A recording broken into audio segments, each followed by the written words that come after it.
Native New Yorker Vanessa Black is passionate about dreaming big. Even as a child, she wanted to learn everything there was to learn. She loved computers, she loved reading, she loved writing, loved everything.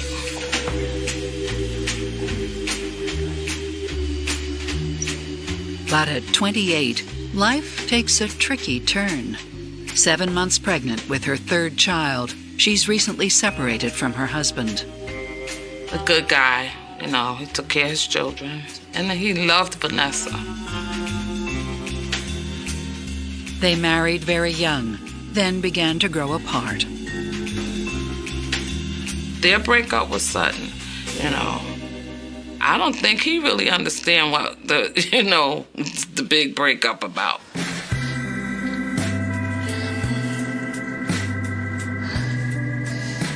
Just when she's getting the hang of her new life, in walks Sheldon Sawyer. Oh, let me help you with that. Sheldon and my sister met at the school because she would drop her children off.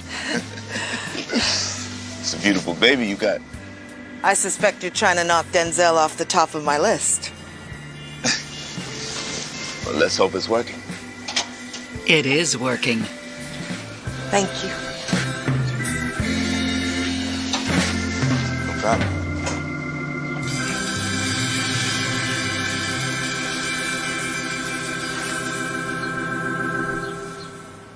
You feel me? This is me. Okay. That's you.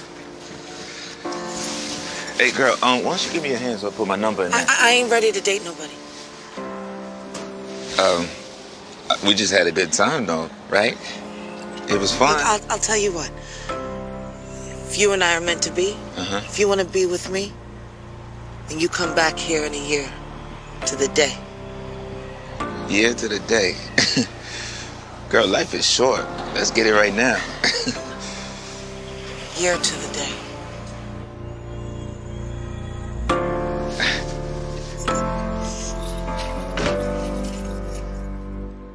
Little does Vanessa know, she's in for a big surprise. It's been a year. She told me he was a romantic guy. And she said, girl, guess what? He came back a year to the day. I was like, no, you kidding me? She was like, a year to the day, even to the time. Denzel has been officially knocked off the top spot. Denzel ain't got nothing on me. So ridiculous. You're beautiful. Thank you. You're welcome. She seemed very, very happy. It's not easy to find the time for a new romance. Vanessa is juggling a full-time job and 3 kids, Lanisha, Lachelle, and baby Lance. My mom was very present in our home. She had a 9 to 5. When she wasn't at work, she would come home, cook us home-cooked meals every night.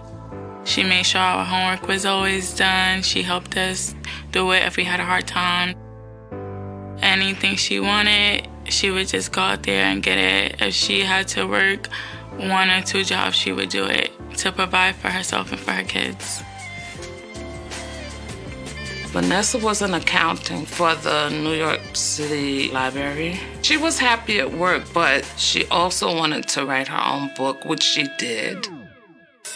Sheldon spends the next 6 months courting Vanessa and her kids. There you go.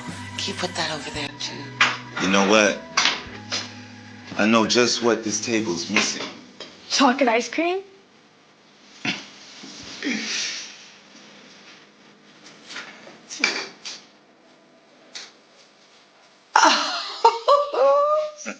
She said he would bring her roses, he would, give her chocolate, he would give her jewelry, he would do everything for her.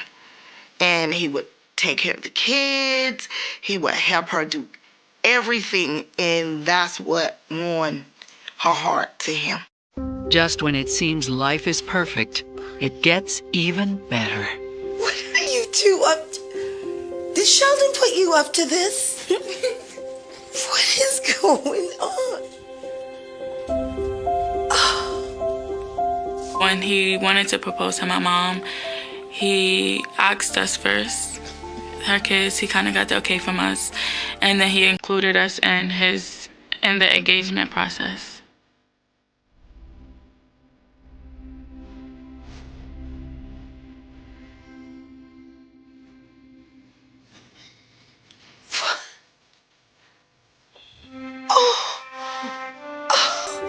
Nancy, will you marry me? Yes. My mom was really, really excited. Oh. Get over here. After dating for 3 years, they tie the knot. They went all out. Big wedding.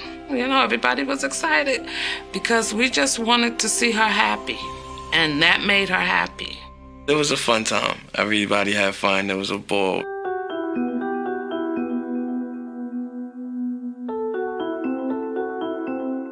Psychotherapist Stacy Kaiser and forensic psychologist Brian Russell are cautiously optimistic. Sheldon's obviously smitten with Vanessa, and he's very romantic in the way he goes about pursuing her. Makes me wonder whether he might have a little bit of a rescuer idea going on in his mind, that he's going to come in and be the knight in shining armor who's going to be the husband for Vanessa, the dad to her kids. And it all sounds very nice and romantic, but it's a little harder than that in real life. Anyone that's a parent knows that you don't really learn about the challenges of parenting until you actually are one. And so he's really being thrown in, and I actually give him a lot of credit for trying. And I think that that's part of what is going on with Vanessa. Vanessa's looking at this guy and saying, wow, he must be someone special if he's really willing to wait this long for me and to take on me and my children. I think that those two actually have a chance. Quiet down, kids. It's still early. Don't make me come out there now. Vanessa and the kids then move into Sheldon's apartment. Sheldon always wanted to be like the father, very protective. What are you up to? Happy anniversary. Honey, it's not even our anniversary. Every day is our anniversary, baby. Put that away. Let's go. They were very loving, huggy, touchy, feeling.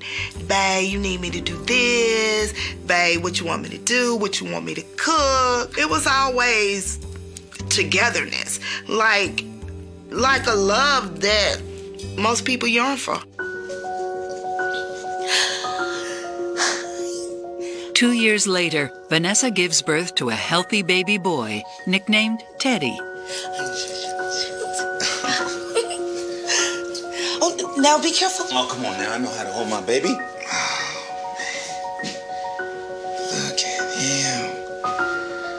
My beautiful baby boy. Sheldon was very excited.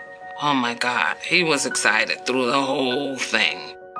It was definitely a happy time.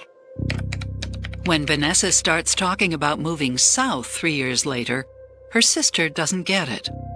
I didn't think it was a good idea for Vanessa to move because her family is here in New York, but they just did not want to be in Harlem anymore.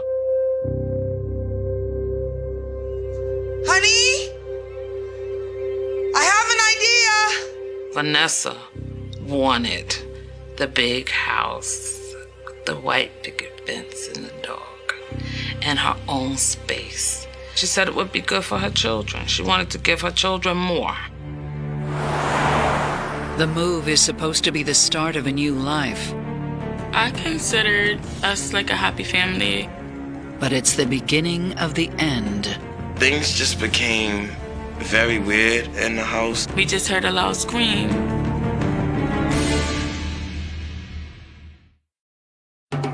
Newlyweds Vanessa and Sheldon Sawyer are living a pleasant life in New York when they surprise everyone with the decision to move hundreds of miles away.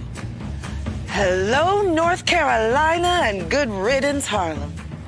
She was just excited. Like, there was nothing you can say to make that girl change her mind. She was just excited to move. Wow. To starting fresh. Oh, you are good.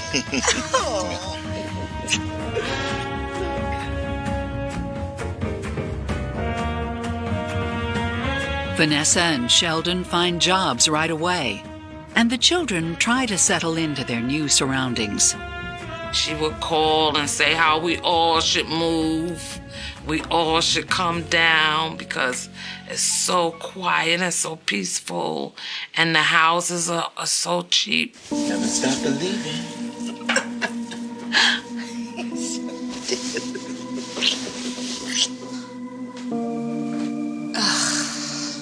I didn't really care to move to Charlotte. It was different, a lot different than Harlem. What's your problem? I hate it here. But the move comes at a cost. Lachelle, apologize to your mother right now. I'm not playing with you. No, she should be apologizing for bringing us here, okay? I didn't have issues with him until after we moved in. Lachelle, she sacrificed everything for you. I didn't view him as a father to me.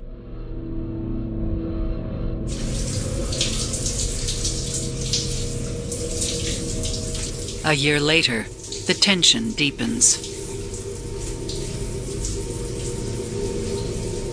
I was early morning. I was getting ready for school. I would get up before everyone just so I could have time in the restroom and not have to rush myself.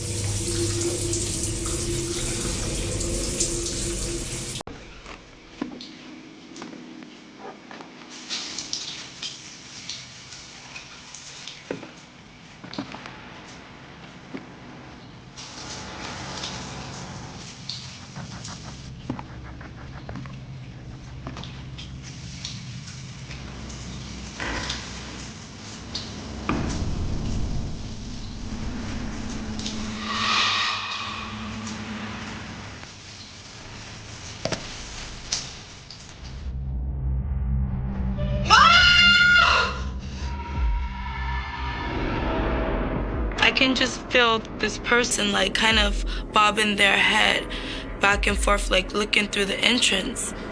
What, honey? What's going on? We just heard a loud scream, so we all ran to the bathroom. And then my sister just started yelling, like, he was looking at me, he was looking at me. So my mom was, she was just confused and trying to figure out what was going on. And he was denying it. Yeah, this is ridiculous. She's bugging out. The next night, he just, kind of brushed it off as if, she was seeing things. Maybe it was just a shadow. My sister Lachelle, she was always like the outspoken, outgoing one. So, everybody just chalked it up as, Shay's crazy. She doesn't, whatever. I knew exactly who it was, and I knew exactly what happened. Listen, if you got an issue with me, then face me. But to accuse me of something like this, oh, you got problems. I can tell, like, my mom was iffy about it, and my sister was kind of, like, iffy about it. You don't believe me!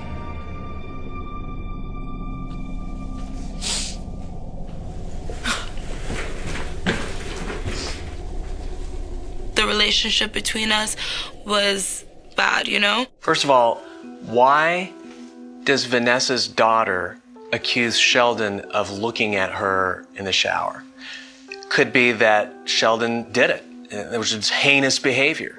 Could be that the daughter is behaving heinously and trying to frame him for it. And it could be just a misunderstanding. No matter what's going on, there's a big problem. There's a problem in that house, there's a problem in that marriage with respect to maybe boundaries. We don't know 100% for sure if Sheldon was trying to look in on her daughter or not. But I really think that Vanessa has made a mistake here. She is so set on the big picture of the way the family is going to be that she's missing the fact that it's actually falling apart. It's a deep rift to mend, but Vanessa stays focused on her goals.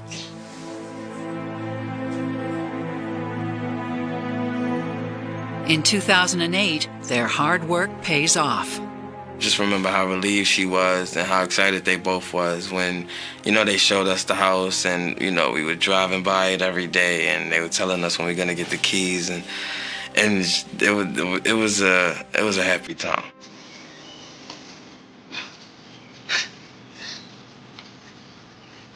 Sheldon was very proud of that house.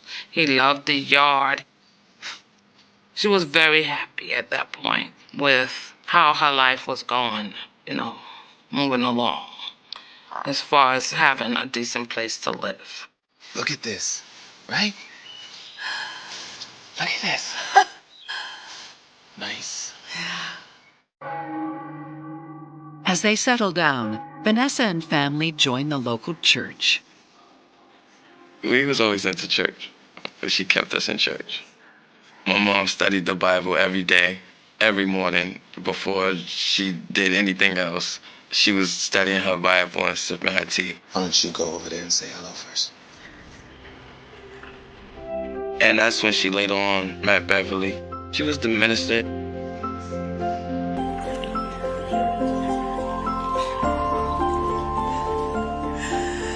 Praise God for all the love he shows us. Mercy, grace, and peace. Welcome. You and your family new here. Is it that obvious? Oh, y'all are too good looking. Well, I like that. I think we're gonna be friends. I think we're gonna be best friends, I can tell. Agree. It was an instant connection. That smile, it was like it captivated me. Even with her job, church, and family, Vanessa finds time to write. But Sheldon seems distant. When Sheldon lived in New York City, he was very social. He had a lot of friends. He went out a lot more. When Sheldon moved to North Carolina, it kind of started to die down. The family continues to pull apart. I was always hanging out, just trying to be out of the house, away from him. I was still really angry. I wasn't happy. Lachelle decides to leave. Things just became very weird in the house when Lachelle left. We all knew why she moved.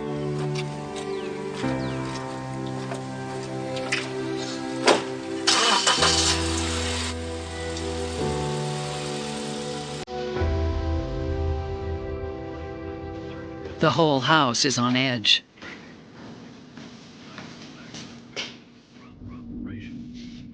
Sheldon seemed like a lot more unhappy. I just didn't care to be around him anymore. I don't know, he was just really grumpy.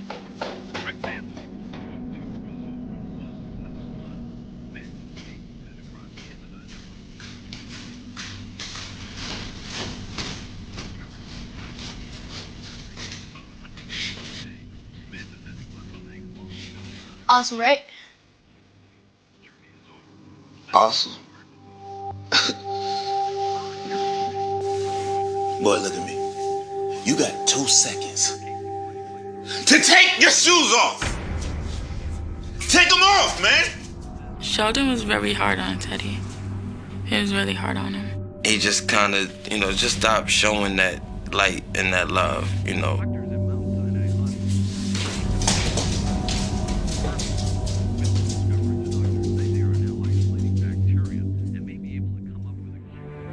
Without that love, Vanessa's dreams are about to be ripped to shreds. She was just saying she couldn't breathe. He wanted her so focused to be on him.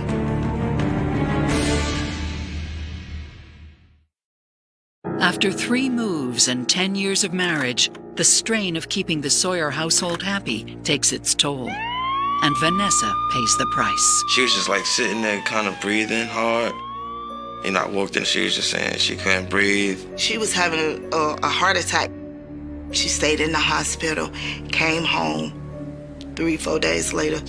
After the heart attack, it was like she never had one. Life returns to its hectic normal, with Vanessa working, writing, and keeping her family in order, while Sheldon continues to pull away. It's time for church, hon. Are you coming?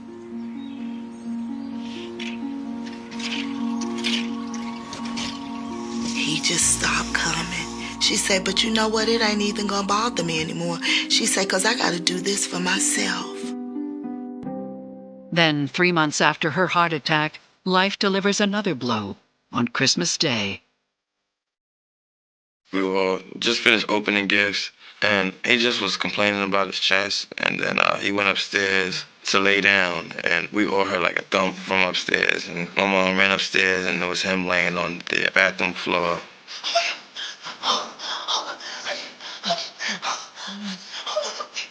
Lance!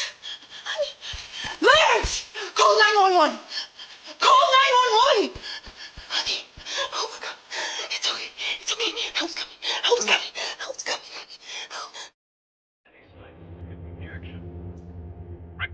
His heart attack is more serious than Vanessa's.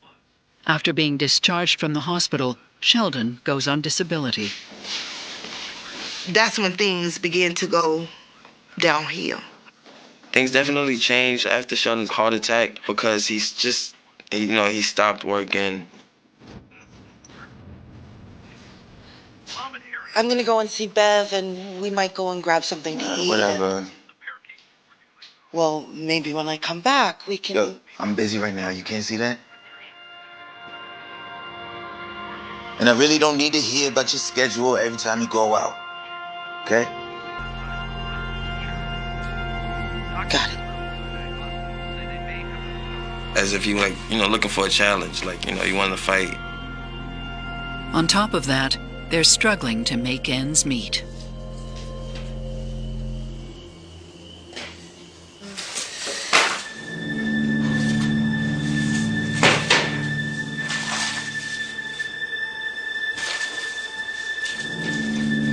We definitely had to stretch out a lot of meals, monthly, kind of make meal plans and things like that.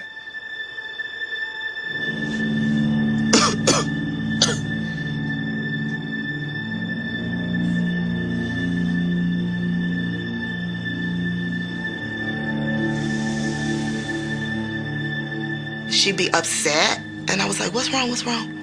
He ain't even come to bed. He been on the patio all night smoking weed and on the phone. They was distant because he become mean. And you know how you live together, but you don't see each other, talk to each other, communicate? It was that. No communication.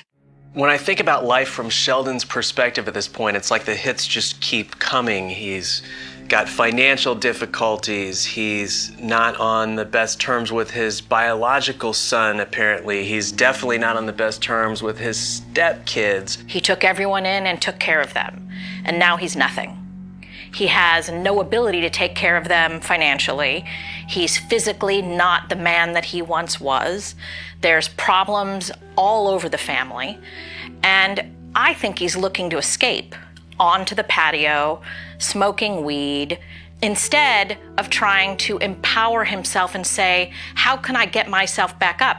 There's a good chance that Vanessa is disappointed in him, not because he's not well, but because he isn't coping with his life, and she is somebody who sort of steps up and takes care of business. He doesn't seem to be that way. And so that has to be impacting their marriage.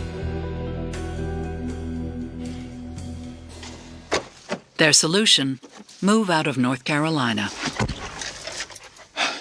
Sheldon was very excited. He's like, we're out of here, This is it. We going to Georgia. At this point, the mortgage was behind, and they decided that they didn't no longer want to live here in Charlotte. They moved within 48 hours.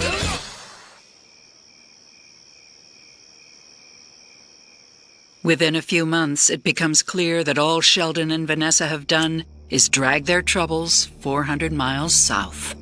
We kind of all just became like a kind of tumbling down type of thing. Then, out of the blue, Vanessa gets a surprise from an old high school boyfriend. He told her to come to New York and, let's reconnect. I miss you and all this stuff. And she was so happy. And she says, I'm leaving. And I says, are you sure? And she says to me, yeah, she said, I can't do this.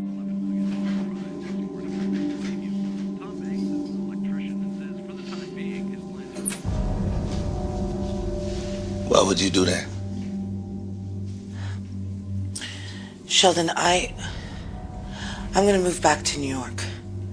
And I'm gonna take Teddy. I'm gonna be leaving here in about a week. She sat down and explained to him that because of all the things that they were going through, she knew their marriage would no longer be working. You know what? Do what you gotta do. He agreed. He was okay with it.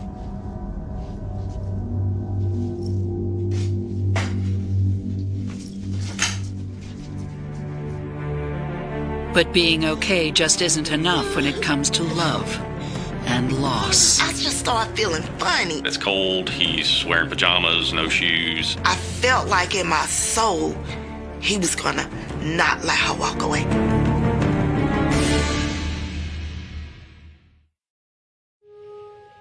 After over 20 years in a crumbling marriage, Vanessa Sawyer tells her husband she wants out. She plans to return to New York, and Sheldon reluctantly agrees. The atmosphere was crazy. My little brother stayed to himself. He stayed in his room. Everybody was doing their own thing just to kind of stay away. I wanted my mom to be happy and, stuff like that, but it was just the normal that I knew of, this guy who's been here, this is Sheldon, When my mom told me that she was leaving Sheldon, she seemed like a weight was lifted off her shoulders. She seemed really happy, like she was glowing. And I'm like, so what is Sheldon saying about this? She said, no, he's happy, he's okay, he's in a good place. I'm in a good place. But back in Georgia, Sheldon shares a different story. I really love your mother. He was kind of, using me as a shoulder to lean on. I just can't believe she's doing this to me. Well, to us. Just saying how he would never do what she's doing to him and how, she's gonna leave and she's gonna take my brother and he'll be alone. Sheldon is a disaster. And I believe at this point, Vanessa is looking at the next 10, 20, 30, 40 years left of her life and feeling very helpless and feeling like there's going to be nothing that she can do to get him to make his life better, to change his behavior. And so she's decided that that's enough of a reason to end things.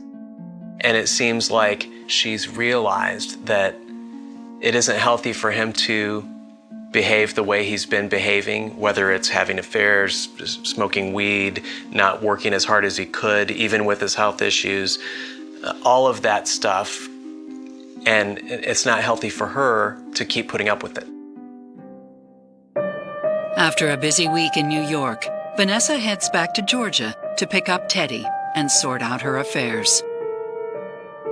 I felt like in my soul, he was gonna not let her walk away. And I say, please get off the bus. She said, I'm gonna be okay. Vanessa, Teddy, and Sheldon are at home, while Lance is out running errands.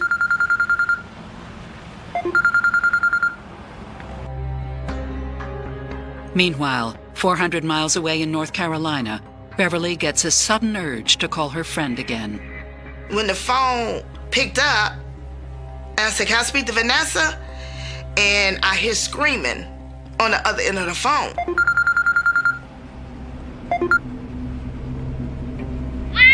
What is it, Teddy? Sure. Who? Shot Mama. Who, Teddy? I wasn't probably going for about 15 to 30 minutes. And that's when my little brother calls me, and he tells me that, you know, he shot mommy. He shot my mama. He shot her. He shot her.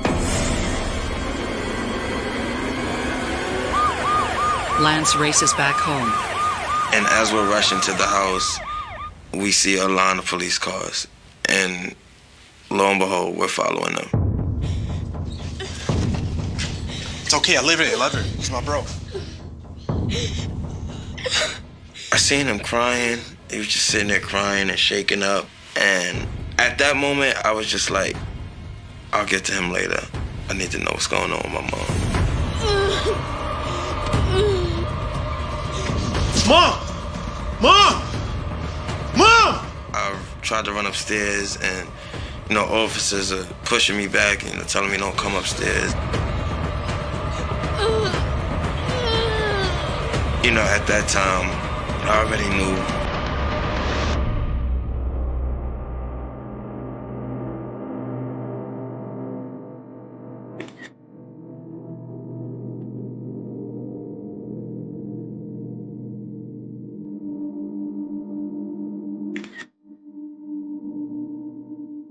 The heartbreaking news travels fast.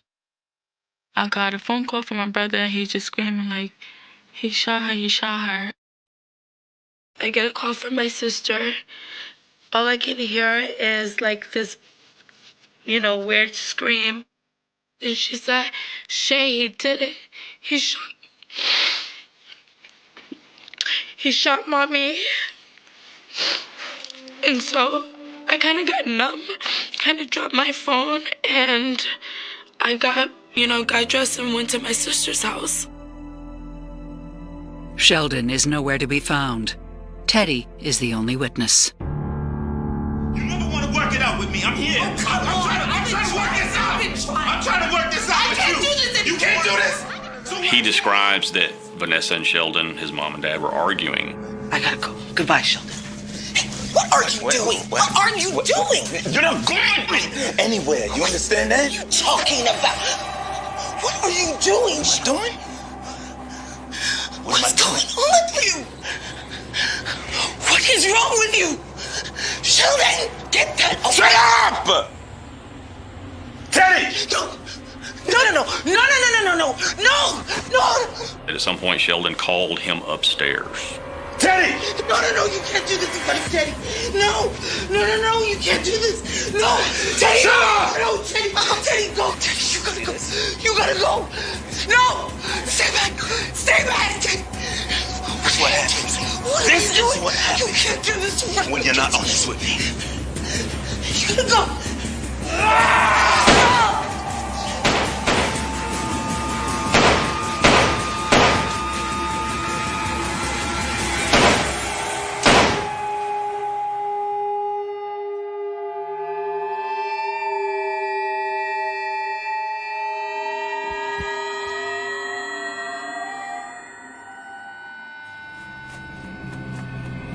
When Vanessa's son goes outside to call 911, the neighbor sees the son. Before that neighbor entered into the apartment to check on the victim, he actually saw Sheldon fleeing the apartment, and he ran right past the neighbor.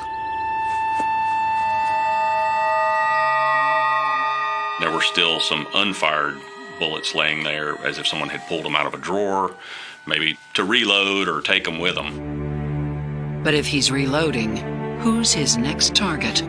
What's the move? What's the next plan for Sheldon Sawyer? I was so nervous I didn't even really want to leave the house.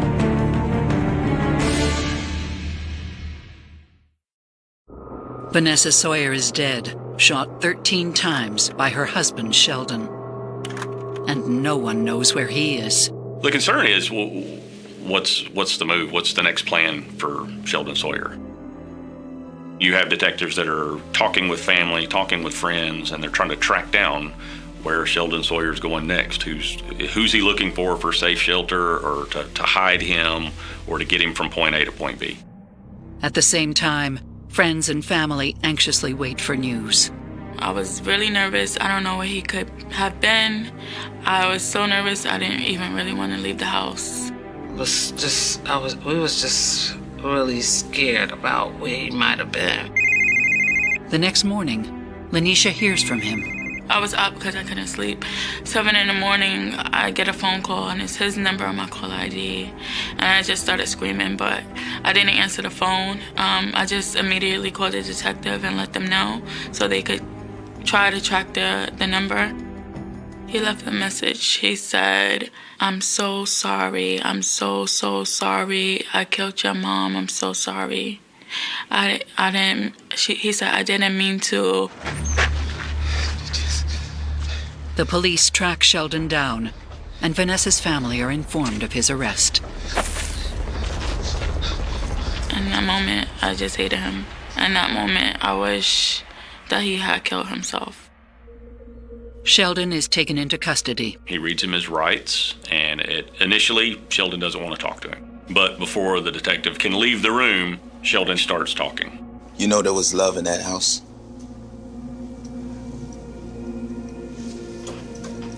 You know, she's the one that started all this, right? When Sheldon's describing the personal relationship between Vanessa and him to the detective, in his perception, he thought things were going okay. I provided for her and the kids because they were easy to love. He's the man of the house. He's the breadwinner, the father, husband, the caregiver. He's losing all of that. How you not gonna show me gratitude after everything I did, all the sacrifices I made? I took care of you, I took care of your kids, and this is the thanks I get? Really?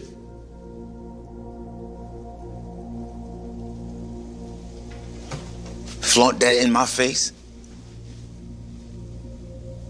Yeah. I snapped.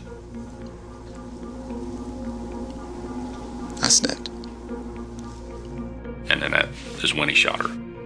Sheldon talks for nearly 2 hours without once asking after Teddy or showing any remorse. In the interview with Sheldon, the detective gets the feeling that he wants you to see it his way as to, this is why I did this. This is why I was pushed to this point, and this is where it brought me, and now you're going to treat me this way. And that's where domestic violence is altogether. It's about that control. You know, there was love in that house at first. Sheldon Sawyer is charged with aggravated assault, cruelty to children, possession of a firearm, and 1 count of felony murder. He enters a not guilty plea.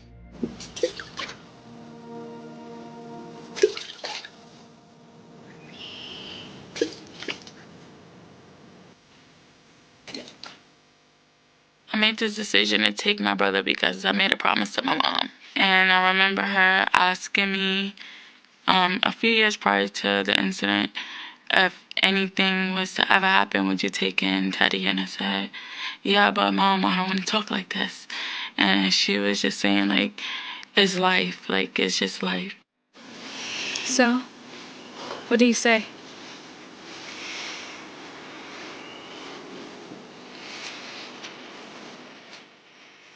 Teddy moves to New York with Lanisha.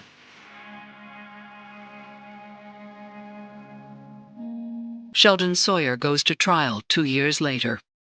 I still couldn't understand him pleading not guilty when all the evidence was there. I mean, you did it. But after the jury hears testimony from just one witness, the trial is over. Teddy takes the stand and tells the court what happened that morning. And after hearing that, Sheldon's attorney and he converse, and they go ahead and enter a guilty plea. Sheldon Sawyer is sentenced to life in prison. Up to now, Sheldon has seemed like a guy who bit off more than he could chew when he was 25 years old. And now we see that there was a monster inside that mind this entire time. The kind of a human being who kills a child's mother in front of the child, his spouse or not, is a monster. And that kind of monster is always inside there. Earlier in this story, I believed that Sheldon's depression might actually leave him hating himself. But I'm now seeing that Sheldon was actually busy growing hatred towards everyone else because he's entitled.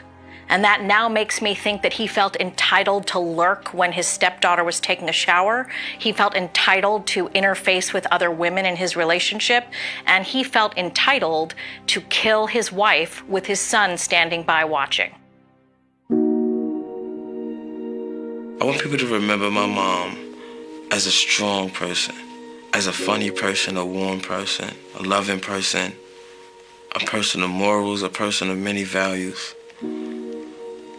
Just an all-around great being. One thing he can't take away from me, he can't take away my memories. He can't take that. I would want people to remember her laughter, her strength, her going after everything that she dreamed of. I miss talking to my mom. I used to talk to my mom for 3 hours, at least 3 hours a day. Just on the phone talking. And if we didn't have anything to talk about, we would just listen to each other breathe on the phone. It's crazy because now my mom can also see our pain and what we go through.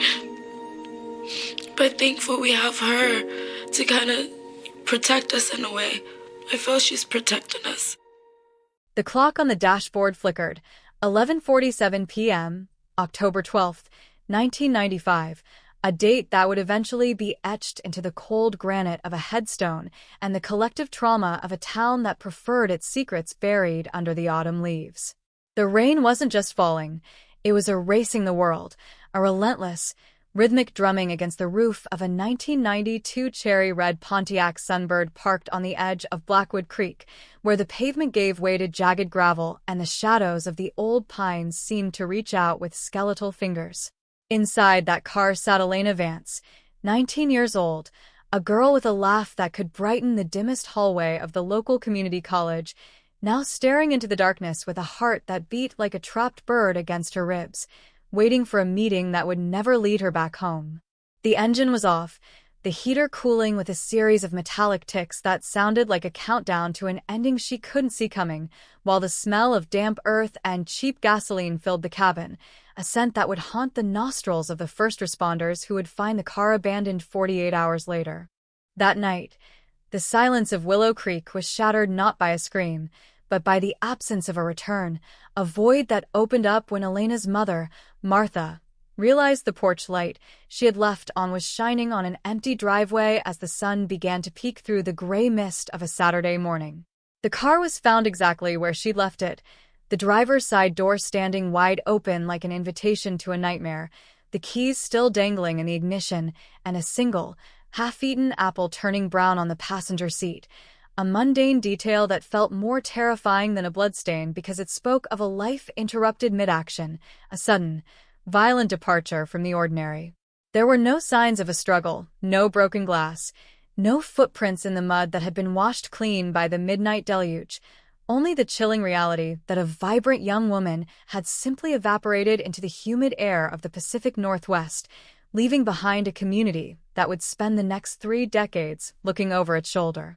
The initial investigation was a frantic blur of flashing blue lights and yellow tape that fluttered in the wind like a warning flag, as detectives combed the woods with flashlights that could barely pierce the gloom, their voices echoing off the trees as they called a name that would never receive an answer. Every neighbor became a suspect, every passing truck a vehicle of interest, and the local diner, where Elena worked part-time, became a hub of hushed whispers and paranoid glances as people realized that the monster they feared wasn't a stranger from the highway, but perhaps someone who sat in the pew behind them at Sunday service. But as the weeks turned into months, and the months into years, the leads dried up like the fallen leaves, the newspaper clippings yellowed in the archives, and the missing posters faded until Elena's face was nothing more than a ghostly outline against the brick walls of the town square. It became the ultimate cold case, a frozen moment in 1995 that refused to thaw, leaving a trail of broken lives and a mystery that felt like a permanent scar on the landscape of Willow Creek. Decades passed, and the technology of the mid-90s, grainy CCTV, Primitive blood typing and paper files stacked in dusty basements evolved into the terrifyingly precise world of modern forensics. Yet Elena Vance remained a ghost in the machine, a file labeled unsolved that sat on the corner of various detectives' desks until they eventually retired, passing the burden of her silence to the next generation. The town moved on.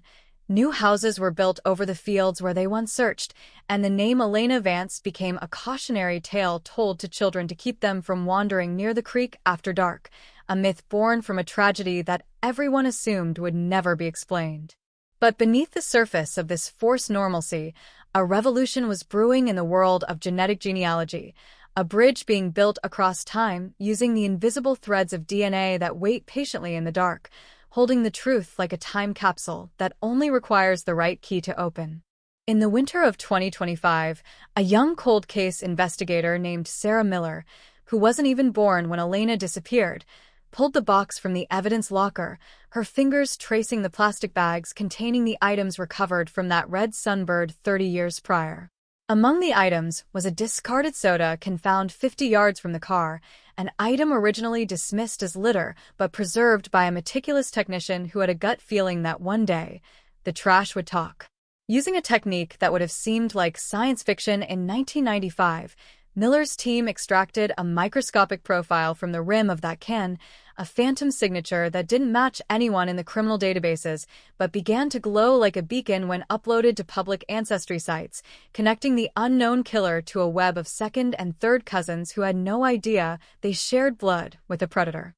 The digital hunt was on, a silent, high-stakes pursuit through family trees and census records, narrowing down a list of thousands to a single branch, a single family, and eventually, a single man who had lived his entire life in the shadow of his own crime.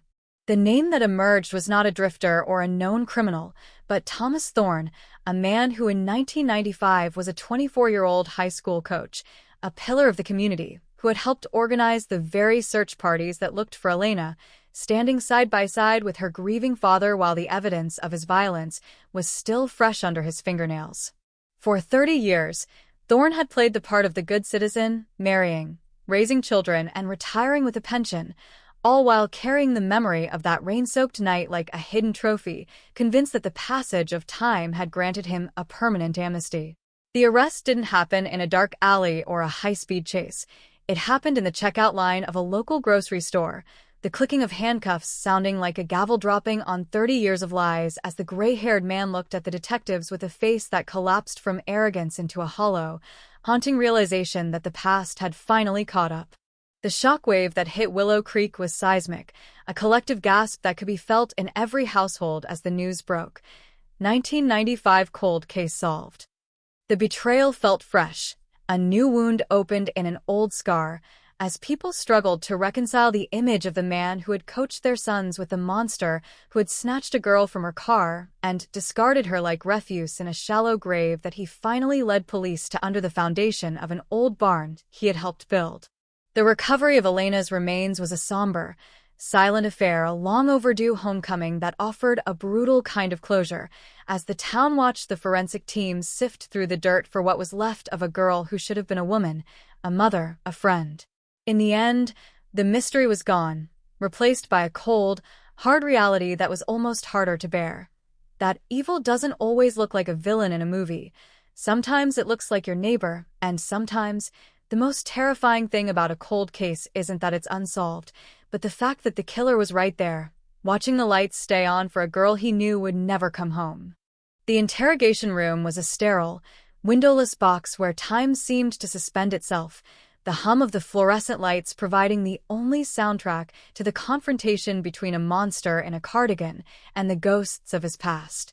Thomas Thorne sat perfectly still, his hands folded on the metal table, a mask of practiced stoicism that had served him for 3 decades, yet his eyes, those pale, watery eyes, darted toward the two-way mirror every time the door handle clicked. Detective Sarah Miller didn't start with a murder. She started with the life he had built, the house with a wraparound porch, the 2 daughters he had walked down the aisle, the quiet Sunday mornings spent pruning roses, peeling back the layers of his normalcy like skin from a fruit. She let the silence stretch until it became an unbearable weight, a physical pressure in the room that forced him to breathe in the stale air of his own impending ruin, before she finally slid the photograph across the table, a grainy, high school yearbook photo of Elena Vance, her smile frozen in 1995, radiant and full of a future he had stolen. "Do you remember the rain that night, Thomas?" she asked, her voice a low, rhythmic tether to a reality he had tried to outrun. He didn't blink, but the muscle in his jaw twitched, a microscopic fracture in the granite facade, as she detailed the microscopic evidence, the way the DNA on that soda can had acted like a digital bloodhound, tracking him through the decades across the invisible map of his own family tree. She spoke of the abandoned Pontiac, the half-eaten apple, and the way the mud had clung to the tires, narrating the crime not as a distant memory, but as a live broadcast happening right there in the room. Thorne's composure didn't break all at once. It eroded, the arrogance of 30 years of getting away with it dissolving under the relentless pressure of forensic certainty, until the first crack appeared in the form of a whisper, a jagged, broken sound that barely carried across the table. He didn't ask for a lawyer. He asked if his wife was watching, a final, pathetic grasping at the image of the man he pretended to be, even as the shadow of the man he actually was began to tower over him. Outside the interrogation room, the town of Willow Creek was a hive of frantic activity and shattered glass, as the reality of Thorne's double life sent shockwaves through the quiet streets. At the high school where he had coached for 20 years, parents stood in stunned silence, looking at the team photos on the walls, the man with his arm around their sons, the mentor who had been trusted with the community's most precious resource, now revealed as the predator they had all been warned about. The cognitive dissonance was a physical ache, a communal trauma that made people question every handshake, every friendly nod, and every good morning, exchanged over a picket fence.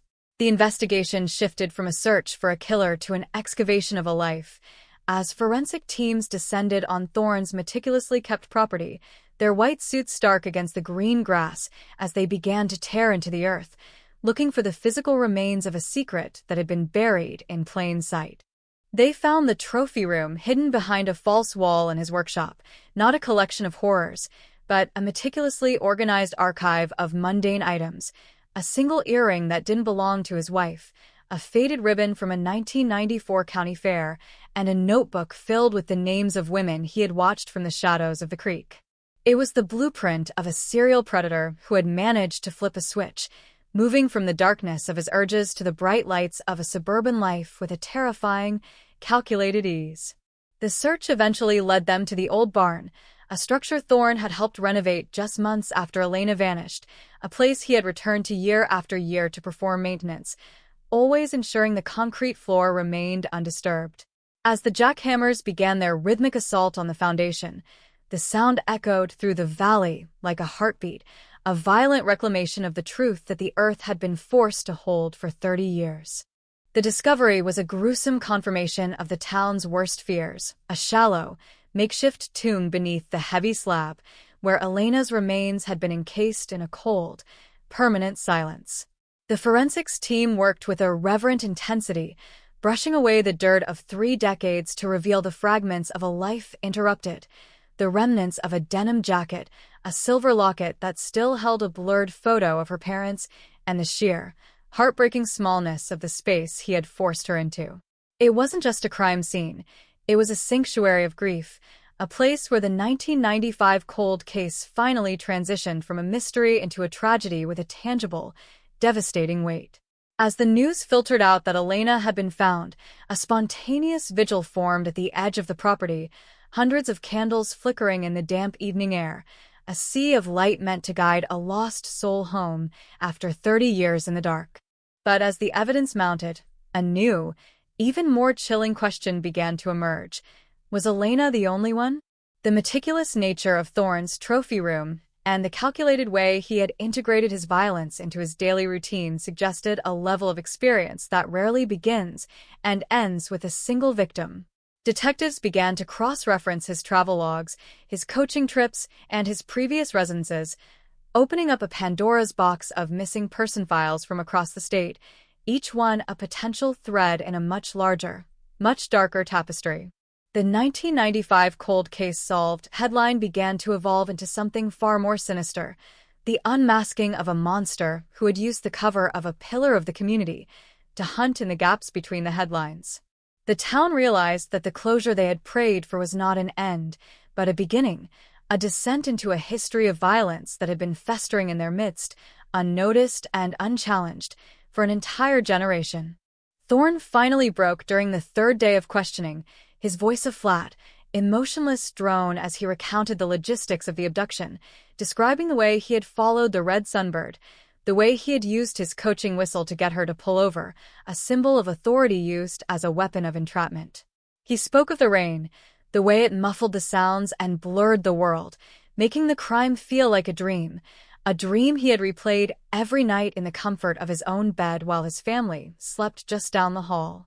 There was no remorse in his tone, only a cold, clinical detachment, a window into the mind of a man who saw other human beings as objects to be possessed and discarded. The interrogation tapes, later leaked to the press, would become a source of national fascination and horror, the sound of a nice guy explaining the mechanics of murder with the same casualness he might use to describe a football play. The trial was a media circus that transformed the small county courthouse into a fortress, with satellite trucks lining the streets and a global audience tuned in to see the coach killer face the music. Elena's mother, Martha, now frail and silver-haired, sat in the front row every single day, her eyes locked on the back of Thorne's head with a ferocity that seemed to be the only thing keeping her upright. She didn't want a plea deal. She wanted the world to see the evidence, to see the silver locket, to see the DNA charts, and to see the man who had turned her life into a 30-year wake finally stripped of his disguises.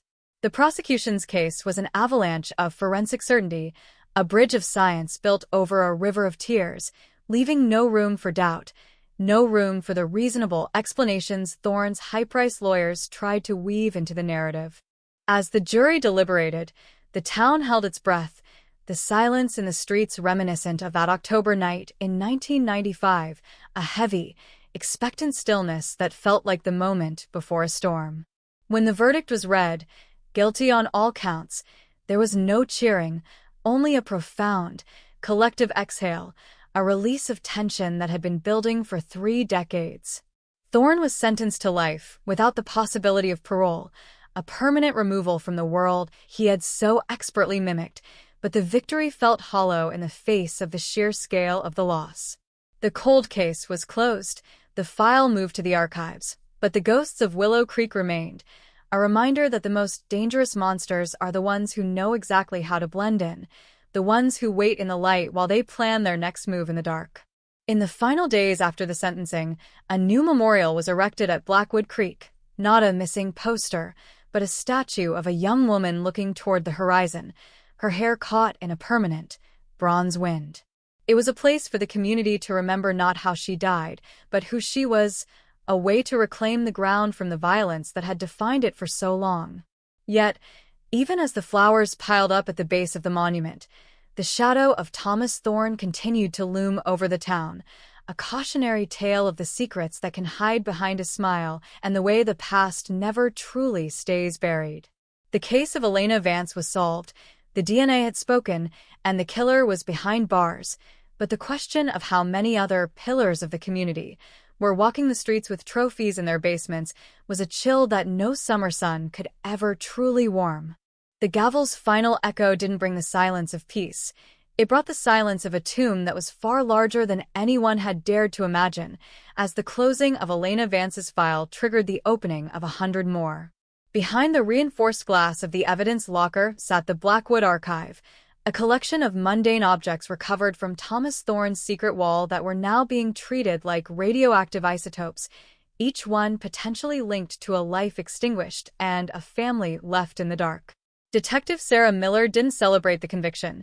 She spent her nights staring at a map of the Pacific Northwest pinned to her office wall, a map now crisscrossed with red string that tracked Thorne's movement over 35 years, from high school wrestling tournaments in Idaho to summer coaching clinics in the remote reaches of British Columbia. Every red line was a highway of potential horrors, a trail of breadcrumbs left by a man who had mastered the art of being invisible in plain sight. And as the lab results began to trickle in, the realization hit the task force like a physical blow. Elena wasn't the beginning, and she certainly wasn't the end.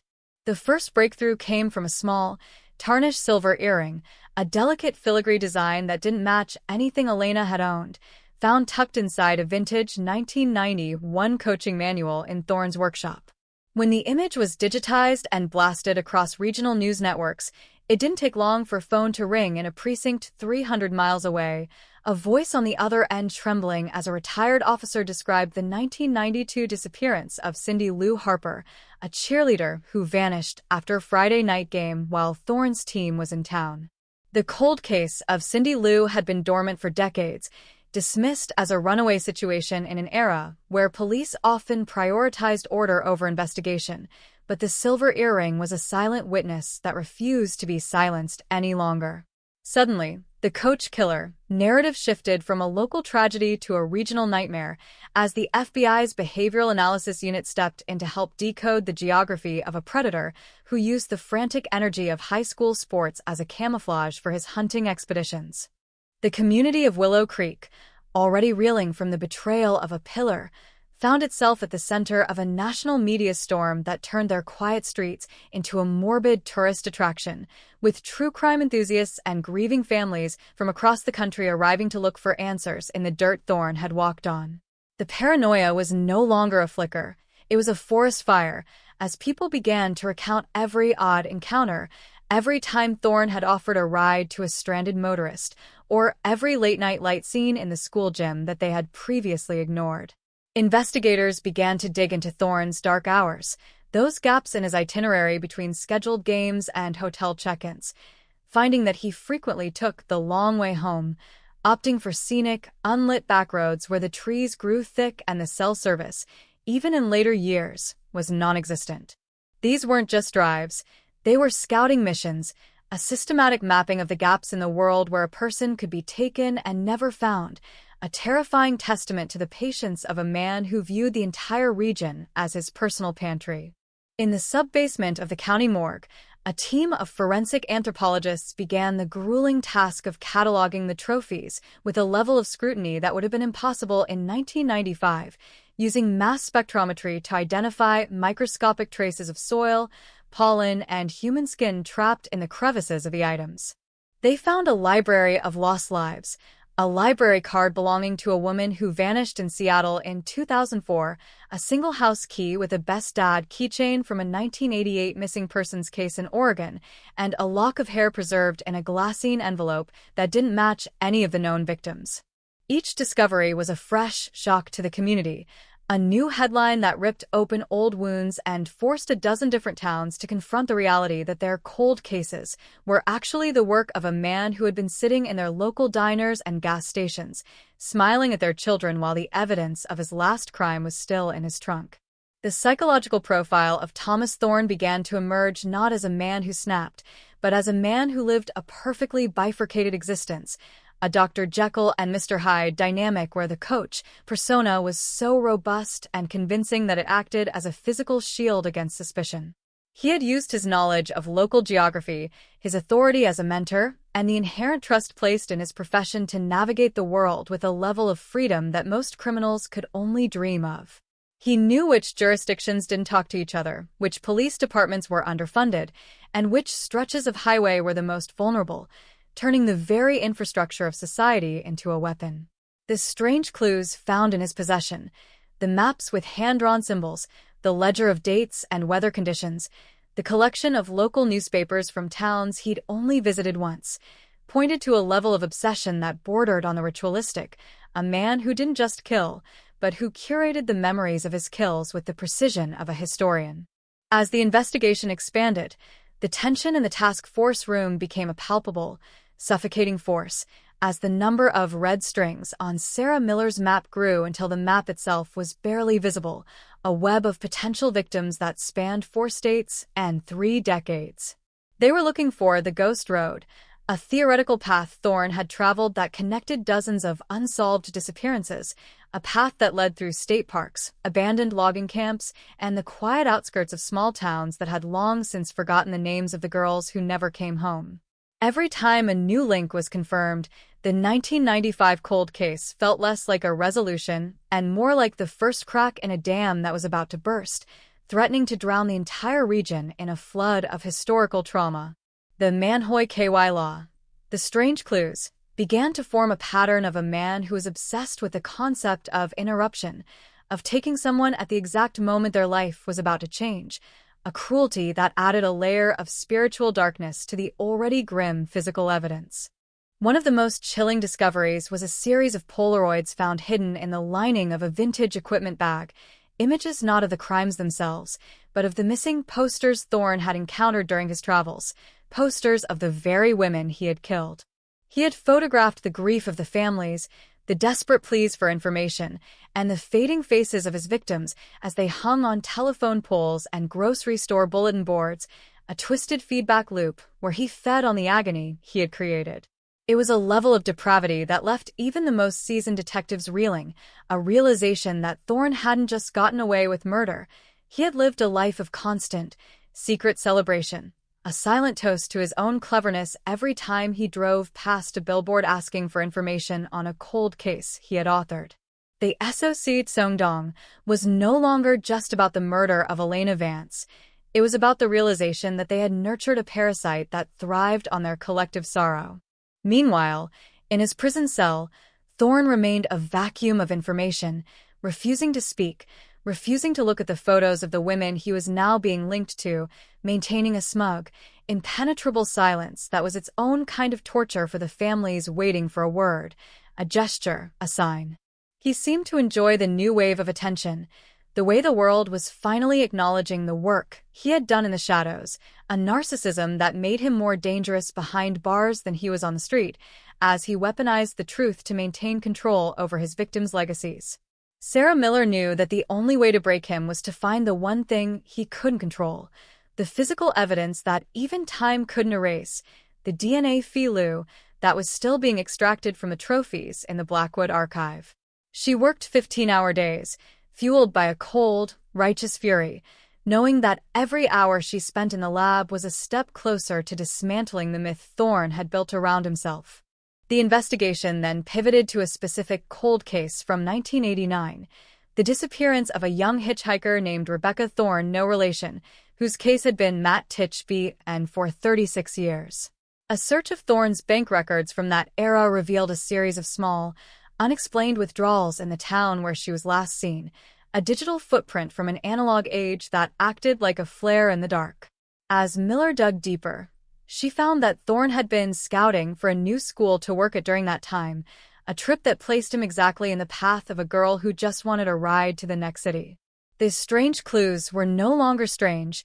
They were a roadmap to a cemetery that spanned the entire Northwest, and the task force realized that they weren't just solving a murder, they were uncovering a secret history of the United States, a hidden narrative of violence that had been written in the margins of the suburban dream. As the sun set over the jagged peaks of the Cascades, casting long, distorted shadows over the town of Willow Creek, the residents locked their doors with a new kind of intensity, a realization that the monster wasn't gone. He was just the first one they'd caught. The 1995 cold case solved headline was still taped to the window of the local diner, but someone had crossed out the word solved and written started in thick black marker. The atmosphere was heavy with the weight of the unknown, a Kamjiak Chandong that didn't dissipate with the arrest, but instead grew into a permanent state of being, a community forever changed by the knowledge that the man who taught their children how to win was the same man who had taught them the true meaning of loss. The investigation into the other victims was only beginning, and as the forensic teams prepared to head out to a new site in the morning, the air felt colder, the woods darker, and the silence of the cold cases louder than it had ever been before. The map in the task force headquarters was no longer a tool. It had become a living, breathing entity, a sprawling web of crimson thread that pulsed with the weight of 30 dormant nightmares. Detective Sarah Miller stood before it, the blue light of her monitor reflecting in her tired eyes. realizing that the ghost road wasn't a single highway, but a philosophy of movement, a predatory grid that Thomas Thorne had mapped out across the jagged spine of the Cascade Mountains. This wasn't just a 1995 cold case solved. It was the dismantling of a localized apocalypse, a slow-motion disaster that had been unfolding in the blind spots of the American dream for over 3 decades. Miller's fingers traced a specific stretch of Highway 20, a winding, lonely artery that cut through the heart of the North Cascades, where the trees grew so thick they seemed to swallow the light, and where the earth held onto its secrets with a cold, damp tenacity. It was here, in the silence of the high country, that the digital signals of Thorne's past began to converge, a series of pings from old gas station transactions and long-forgotten credit card swipes that formed a perfect, terrifying circle around a defunct logging camp known as Ironwood Creek. The air in the command van was thick with the scent of stale coffee and the hum of high-end processing units as the team deployed LiDAR, light detection and ranging technology, to strip away the canopy of the forest and peer at the ground beneath. On the screens, the undulating terrain of Ironwood Creek was rendered in a ghostly, neon green, revealing the disturbed earth that the human eye could never see, the subtle depressions and unnatural mounds that signaled a break in the geological narrative of the forest floor. "There," Miller whispered, pointing to a cluster of anomalies near the ruins of an old fire lookout tower, a place where the sun never quite reached and where the wind whistled through the rusted iron like a funeral dirge. The Manhoy KY Law. The strange clues from Thorne's ledger were finally aligning with the physical reality of the landscape.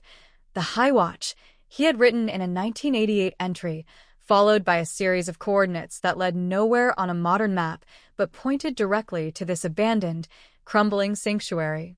The drive to Ironwood Creek was a descent into a pre-modern world, the pavement giving way to gravel, then to dirt, and finally to a narrow, overgrown trail that clawed at the sides of the police SUVs like skeletal fingers trying to pull them back.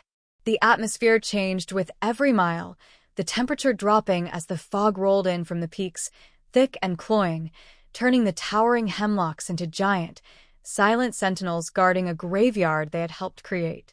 When the team finally reached the clearing, the silence was absolute, a heavy, suffocating bienbeau NGO that made the hair on the back of Miller's neck stand up. It was the kind of silence that only exists in places where something terrible has happened and the world has chosen to forget. They stepped out into the mud, the crunch of their boots sounding like gunshots in the stillness, and began to unload the ground-penetrating radar, their movements synchronized and somber, knowing that they were about to wake the ghosts of the Ghost Road. As the radar passed over the first anomaly, the screen blossomed with the jagged red peaks of a non-natural inclusion, a signal that something was buried 3 feet down, encased in the acidic soil that had been trying to dissolve it for 40 years. The excavation didn't start with shovels. It started with brushes and dental picks, a slow, reverent unearthing of a tragedy that had been waiting since 1982, long before Elena Vance ever stepped into her red Sunbird. The first thing they found wasn't bone, but plastic, a bright, yellow Walkman from the early 80s, the headphones still wrapped around the casing, a time capsule of a girl who had been walking home from school when the coach offered her a shortcut. Then came the remains, a delicate, heartbreaking arrangement that spoke of Thorne's obsession with order, a ritualistic placement that made the SOC Seongdong feel like a gross understatement. This wasn't just murder, it was a dark, private liturgy performed in the Cathedral of the Wilderness. Back in the sterile, high-security wing of the state penitentiary, Thomas Thorne watched the news reports on a flickering black-and-white television, his face a mask of serene, terrifying calm as the images of the Ironwood Creek recovery flashed across the screen. He didn't look like a monster. He looked like a grandfather who had lost his way, but in his eyes burned the cold fire of a man who knew he had achieved a kind of dark immortality, a god complex fueled by the knowledge that he had reshaped the maps of a dozen families forever. When Detective Miller returned to interview him, she didn't bring anger. She brought the yellow Walkman, placing it on the table between them like a challenge, the plastic reflecting the harsh overhead lights. Thorne didn't look at the object. He looked at Miller, a thin, predatory smile playing on his lips as he whispered, "You're looking at the map, Sarah, but you're not seeing the journey." A cryptic, Manhoy KY law that suggested Ironwood Creek was just a waypoint, a single chapter in a book of shadows that spanned the entire coast.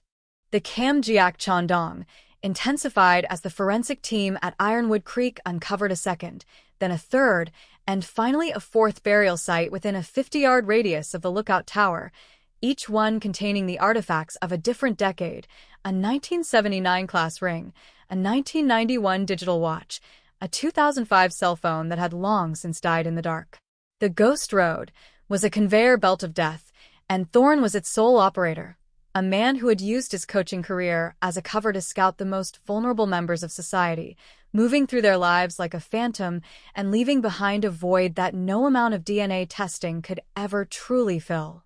The town of Willow Creek, once a place of safety and Matt Titchby was now the epicenter of a national reckoning, a place where the cold case had evolved into a killing field, and where the residents realized that the man who had taught their children to be team players was the ultimate predator, a wolf who had worn the sheep's clothing so well it had become his skin.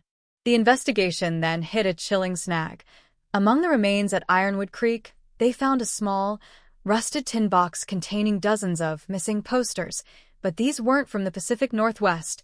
They were from the Midwest, from towns Thorne had never officially visited, suggesting that his Ghost Road extended much further than the maps of the task force had dared to suggest. This was a Matt Titchby on a continental scale, a realization that Thorne had spent his summer breaks not at coaching clinics, but on cross-country hunting trips, using the vast, empty stretches of the American interior as his private playground. The strange clues in his ledger began to take on a new, more sinister meaning. The plains, the high desert, the river bend, each one a potential Ironwood Creek, each one a cold case, waiting to be thawed by the heat of a new forensic fire. Miller felt the weight of the task ahead of her, a realization that she wasn't just solving a 1995 murder, she was chasing a shadow that had been cast across the entire nation for nearly half a century.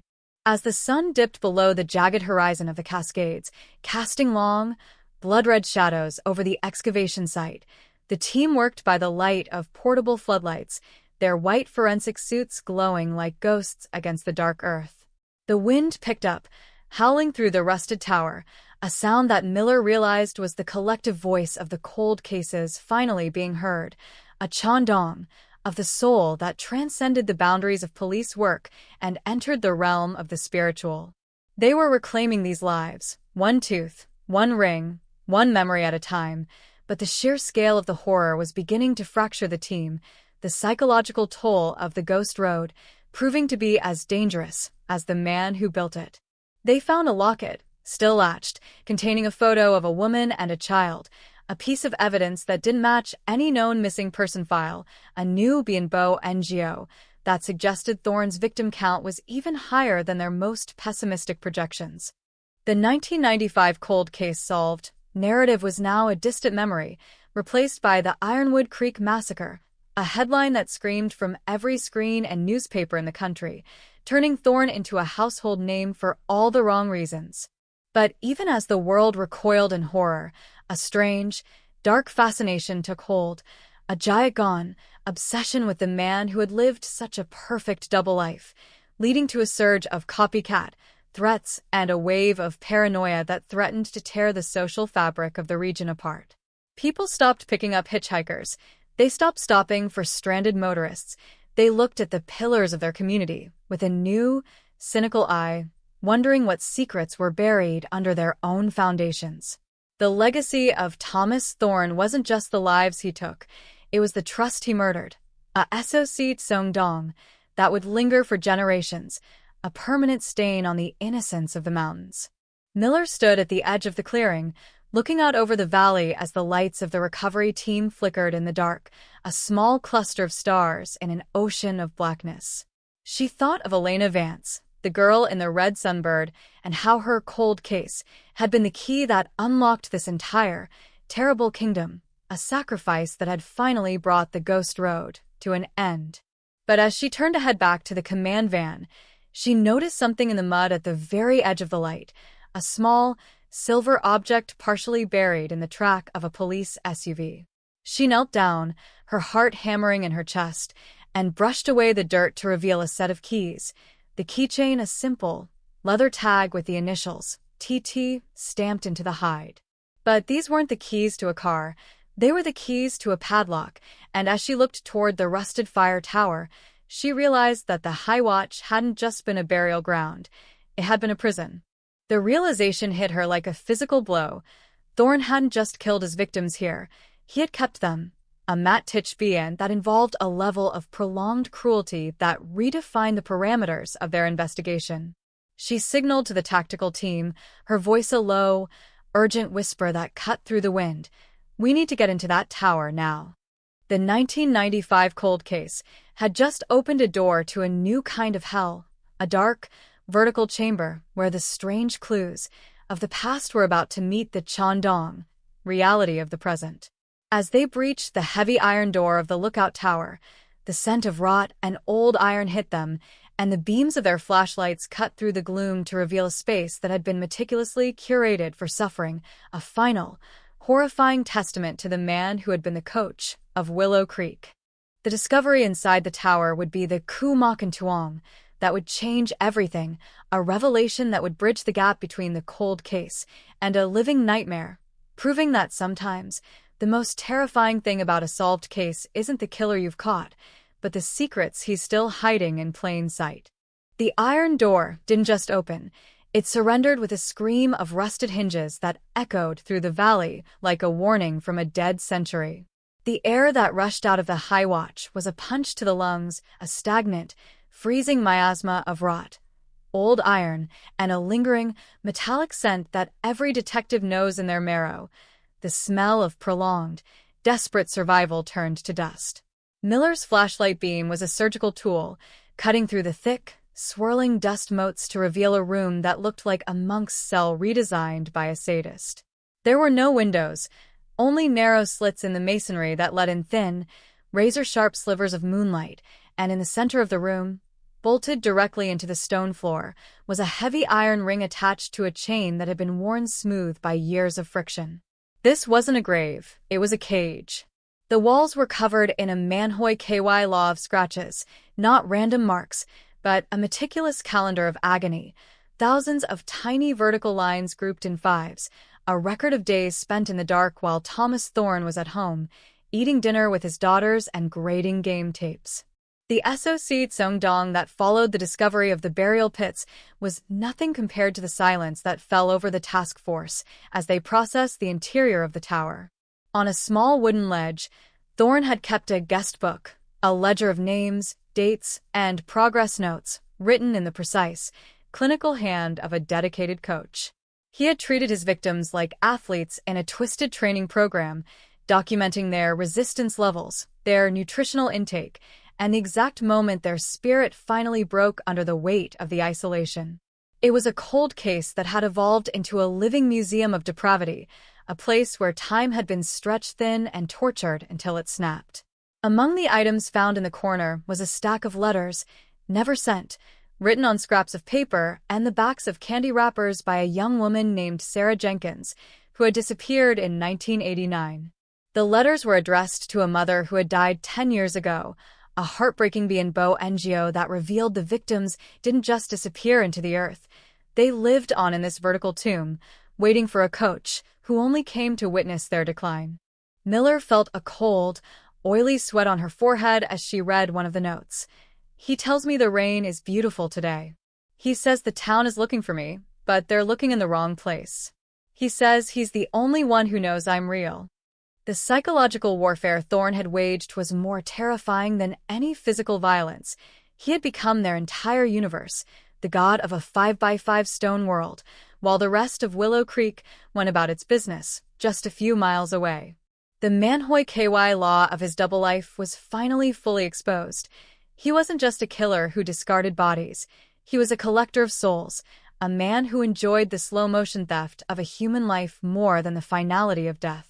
As forensic teams began to lift the floorboards, they found trophies that were even more personal, locks of hair braided into intricate patterns, hand-drawn maps of the town where the victims were from, and audio cassettes where Thorne had recorded his sessions with the women, his voice a calm, reassuring drone that was more haunting than any scream. Back at the prison, the atmosphere in the interrogation room had shifted from a battle of wits to a descent into the abyss. Thorne sat there, his hands still folded, but there was a new light in his eyes, a flicker of pride that made Miller's blood run cold. She didn't lead with questions. She led with the audio tapes, pressing play and letting the sound of his own 1992 voice fill the room. The Thorne on the tape was talking to a girl named Chloe about the importance of discipline and focus, his tone identical to the one he used on the sidelines of a Friday night football game. The SOC Tsongdong was now a SOC Tone Kwok, a national trauma, as the media broadcasted segments of the discovery, and the image of the Highwatch Tower became a symbol of the ultimate betrayal.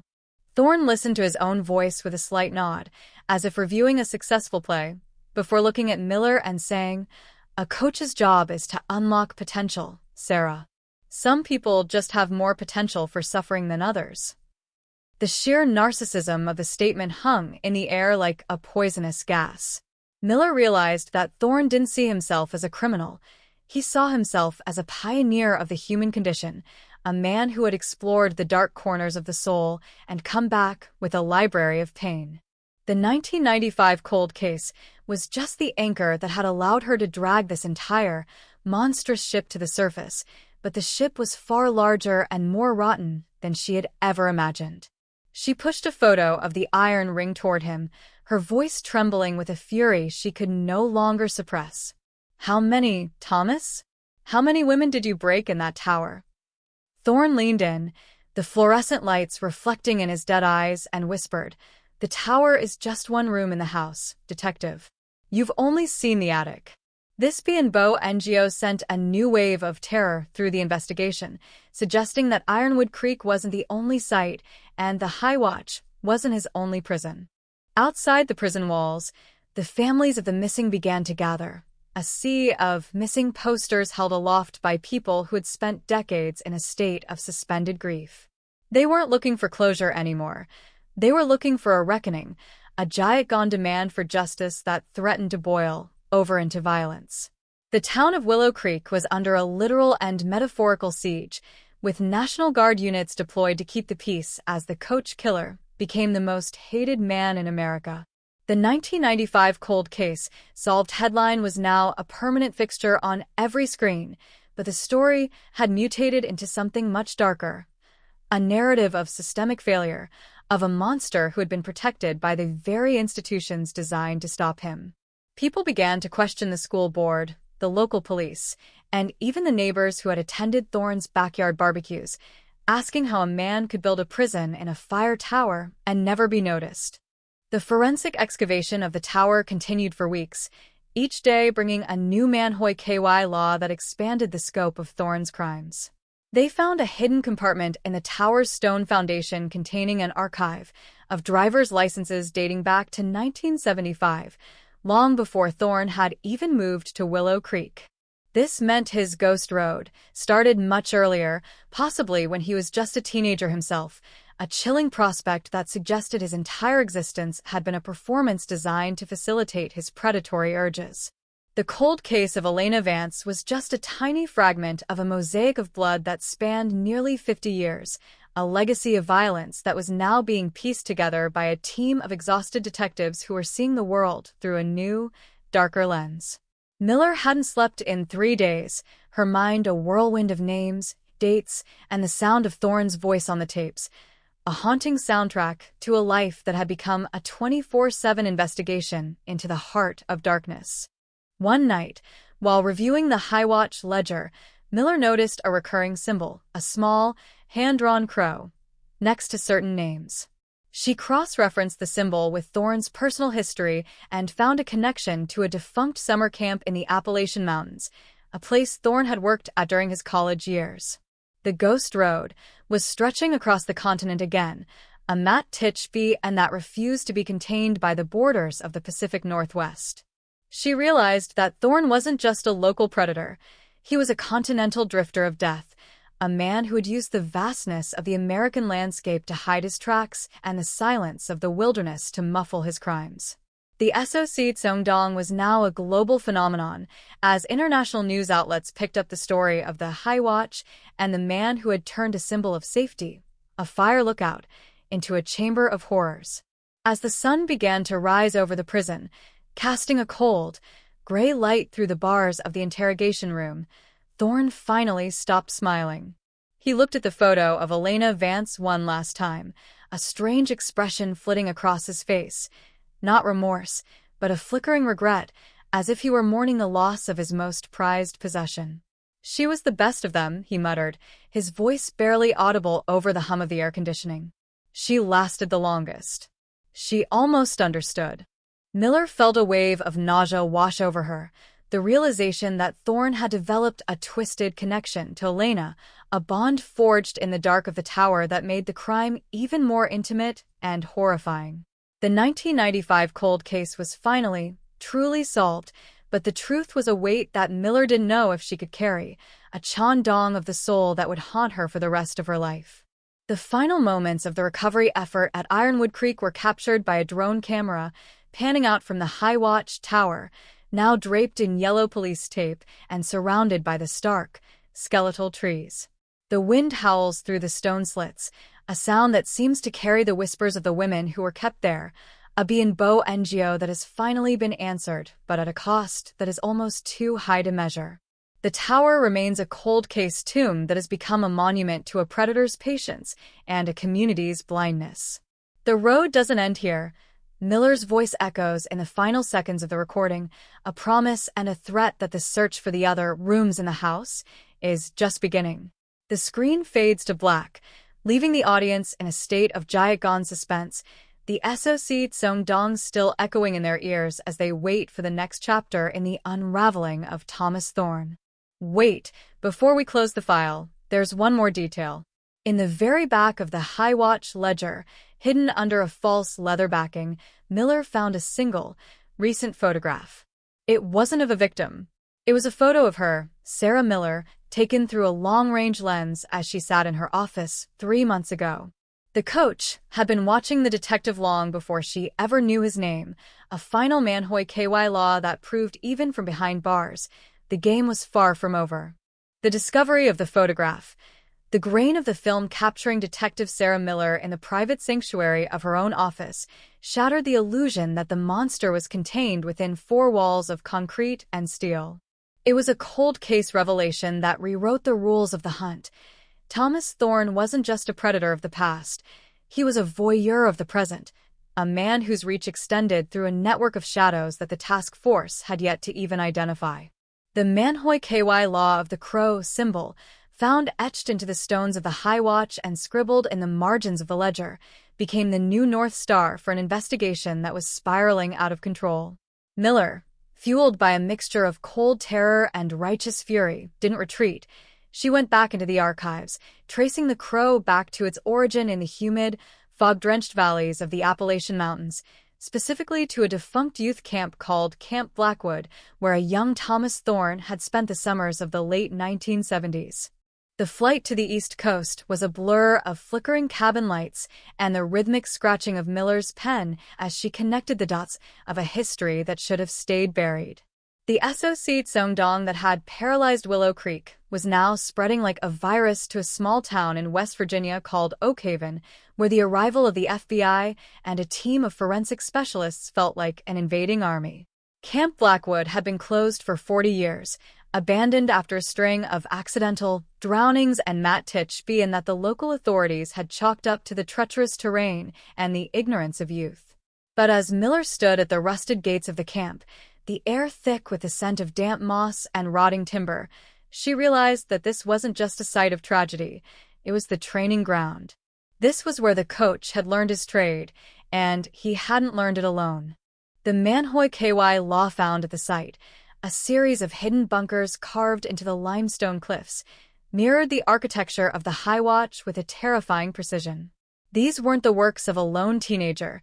They were engineered, reinforced with iron and stone, designed for a longevity of suffering that suggested a curriculum of cruelty. As the tactical teams breached the first bunker, the beams of their flashlights illuminated a mural painted in dried blood and charcoal, a murder of crows encircling a central figure, a man with no face, holding a whistle. The B&Bo NGO was no longer just about Thorne. It was about the mentor, the figure who had shaped Thorne's darkness into a disciplined, systematic machine. The cold case of 1995 was merely a branch of a much older, much darker tree whose roots were fed by the blood of children who had vanished into the Appalachian mist decades before Thorne ever moved west. The atmosphere in Oak Haven turned toxic as the investigation began to uncover the identities of the men who had run Camp Blackwood in the 70s. Many were dead, but a few remained, elderly, respected men who had lived quiet lives as preachers, librarians, and yes, other coaches. The Chandong hit the national news cycle with the force of a hammer blow. Thorne was part of a lineage, a brotherhood of the crow, that had turned the vast wilderness of the United States into a private hunting preserve. Miller felt the weight of the conspiracy pressing in on her, the realization that every time they caught a lone wolf like Thorne, they were only trimming the hedges of a forest of evil. The giant details of the bunkers, the lesson plans found in rusted filing cabinets, the jars of souvenirs dating back to 1972, pushed the public's tolerance for horror to its absolute limit. In the interrogation room back at the prison, Thorne's demeanor had shifted. He was no longer the arrogant king of his cell. He was a disciple waiting for a signal. When Miller confronted him with the photos of the Appalachian bunkers, he didn't smile. He bowed his head. "The whistle sounds for everyone eventually, Sarah," he whispered, a Manhoy KY law that chilled her to the bone. "You think you've reached the end of the road, but you're just at the first toll booth." This wasn't a confession, it was a prophecy. The 1995 cold case solved was now just a footnote in a larger manual of national trauma, a bridge leading to an elder horror that had been hiding in the wholesome institutions of mid-century America. As the team began to excavate the Crow site in West Virginia, they didn't find individual graves. They found a pit, a communal silence where the missing pieces of 100 families had been discarded like unwanted trash. The SOC Songdong in Oak Haven manifested in a silent, candlelit march that stretched for miles, a river of light trying to wash away the darkness of the camp. But Miller couldn't join them. She was back in the lab, staring at the photo of herself Thorne had kept. She noticed a reflection in her office window in the background of that photo, a figure standing across the street, wearing a hat with a small, silver crow pin. The mentor wasn't a ghost from the 70s. He was still active, still watching, and he was currently standing on the periphery of the investigation, orchestrating the final act of a game Thorne had started in a red sunbird 30 years ago. The investigation into the Crow lineage led Miller to a name that sent a shockwave through the Department of Justice: Arthur Vane, a retired high court judge and the founder of the Blackwood Youth Initiative. The B&Bo NGO of the mentor had a face, and it was a face that had defined the law for half a century. The cold case was no longer just about murder. It was about the corruption of the very soul of the country. Every solved case, every arrest shocks community headline was a carefully placed piece in a larger puzzle designed to keep the world looking in the wrong direction. The 1995 cold case had successfully unmasked a monster, but in doing so, it had pulled the thread on a tapestry of terror that threatened to unravel the entire social order. Miller stood in the rain outside Vane's estate, her hand resting on her sidearm, knowing that the ghost road led directly to this front door. The wind through the Appalachian pines sounded like 1,000 whistles blowing at once, a cacophony of the lost and the murdered demanding an account. She realized that Thorne had been the star pupil, the one who was supposed to get caught, the one meant to satisfy the public's hunger for a villain so the mentor could remain in the shadows. The Manhoy KY law of her own photograph was the final invitation, a challenge from the man who had taught Thorne everything he knew. The screen flickers with the images of the Crow bunkers and the missing posters of 1995, the two eras colliding in a final, giant confrontation that would determine if the road truly ended here, or if the darkness was just getting started. The smoke from the Vane estate didn't just drift into the sky. It lingered over the valley like a funeral shroud, a black veil that refused to lift even as the federal sirens faded into the distance. If the 1995 cold case solved was the spark, then the fall of Arthur Vane was the firestorm that threatened to consume the very foundation of the justice system. In the weeks following the raid, the American public lived in a state of permanent chandong, a rhythmic, pulsing shock that arrived with every morning edition and every breaking news alert. The headlines were no longer about a lone coach in a red Pontiac. They were about the Crows, a network of predators who had traded in human lives for half a century, shielded by the black robes of judges and the silver badges of high-ranking officers.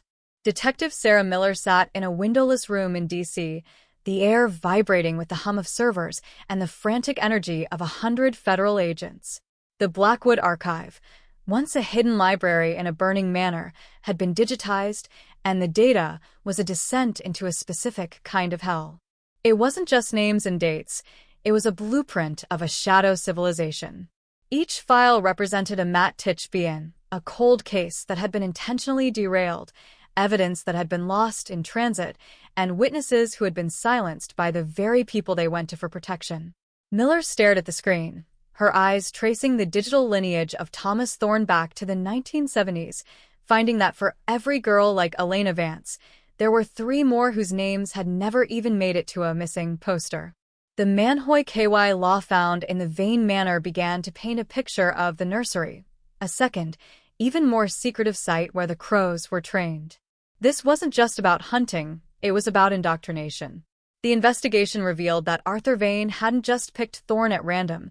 He had groomed him from the age of 14, teaching him that the world was divided into the wolves and the cattle.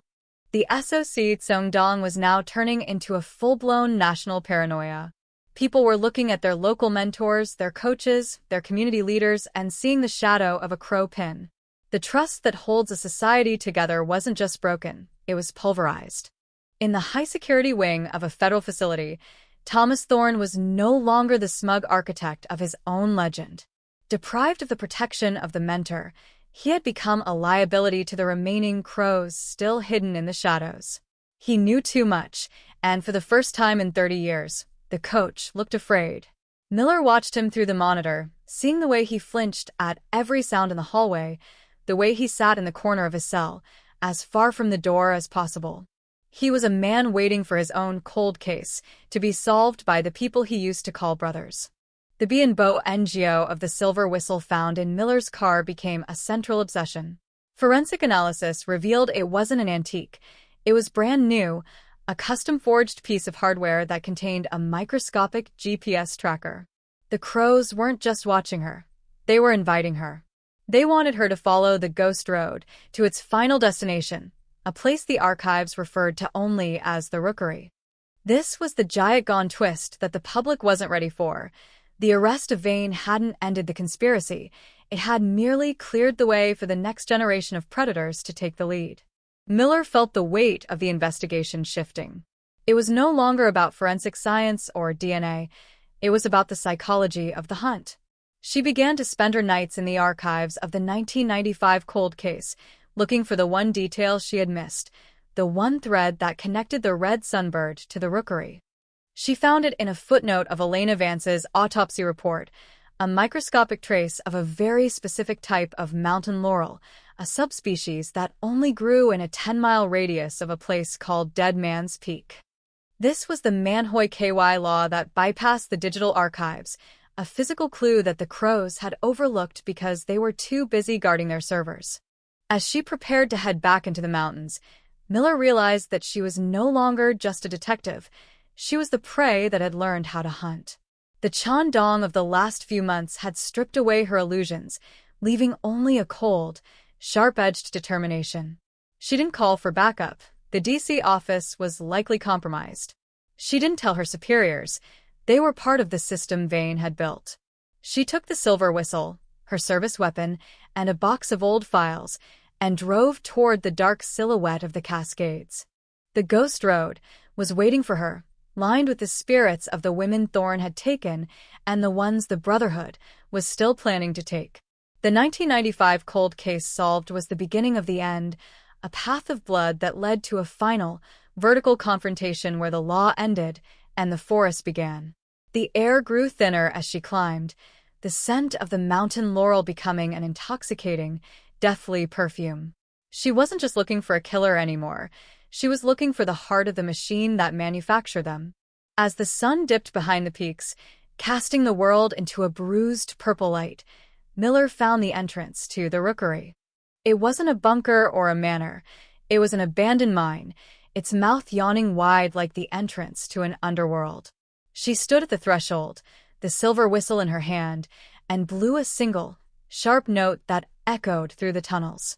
From the darkness, a dozen whistles answered back, a cacophony of the crows, welcoming her home.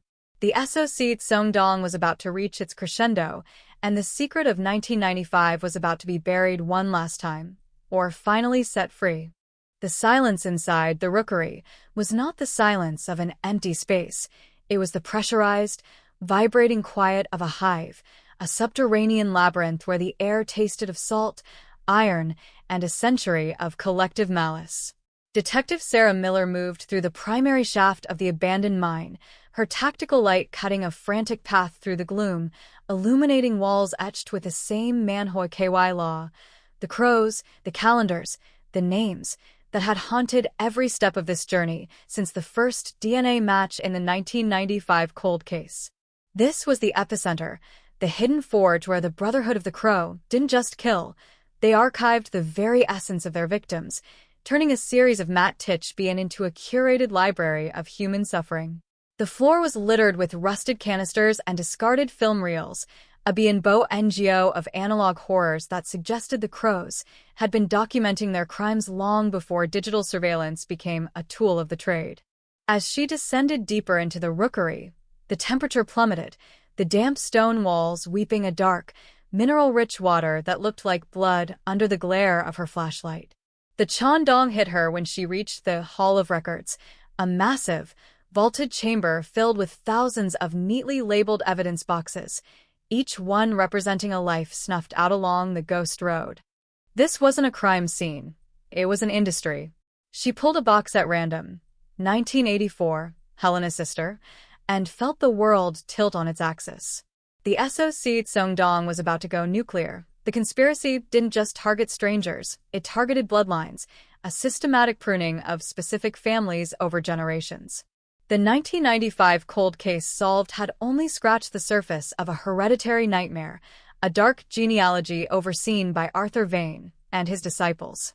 Suddenly, the rhythmic dripping of water was punctuated by a sound that made Miller's heart stop, a low, modulated hum, the sound of a server farm buried beneath the rock. The Crows hadn't just archived the past, they had digitized it, creating a dark ancestry database that used modern algorithms to predict and track their next generation of victims.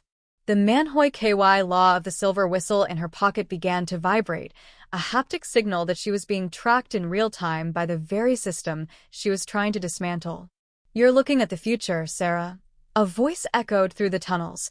Not the rasp of Arthur Vane, but the crisp, authoritative tone of a man she recognized from the DC task force. The betrayal was complete. The Crows weren't just in the system. They were the system. The gone reality of her situation was a suffocating weight as she realized the exits were being sealed by remote-controlled iron grates, the same design as the High Watch Tower. She was in a vertical trap, a mile beneath the earth, surrounded by the ghosts of 1,000 cold cases and the living monsters who had authored them. The rookery wasn't just a place to hide, it was a place to evolve. She saw monitors flickering to life along the walls, displaying live feeds from police precincts across the country, showing officers with silver crow pins hidden beneath their lapels, waiting for the signal to solve more cases by making more people disappear. The Chandong of this revelation was a physical blow, a realization that the 1995 cold case had been the bait to bring the one detective who could connect the dots directly into the slaughterhouse.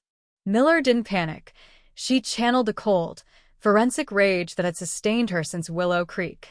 She found the central terminal, the heart of the rookery, and began to upload a virus she had prepared, a scorched earth program designed to dump the entire database onto the public internet, bypassing every firewall and every corrupt judge in the country. The Manhoy KY law of the code scrolling across the screen was a digital exorcism, a flood of names and faces finally being pushed back into the light. "The road ends here for all of us," she whispered, her voice a jagged oath in the dark. The sound of heavy boots echoed in the tunnel, the crows closing in for the final harvest, but the upload was at 90%, a countdown to a SOC tone quack that no one could survive.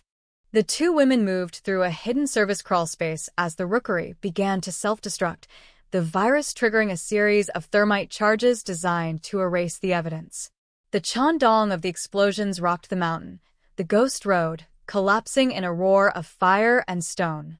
They emerged into the cold mountain air just as the entrance to the mine vanished under 1,000 tons of rock, the rookery becoming a permanent tomb for the crows and their secrets. But as Miller looked down at her phone, she saw the upload was complete. The 1995 cold case was no longer a secret, it was a revolution. Every cold case, every Matt Titchbian, and every name in the Brotherhood was now screaming from every screen in the world.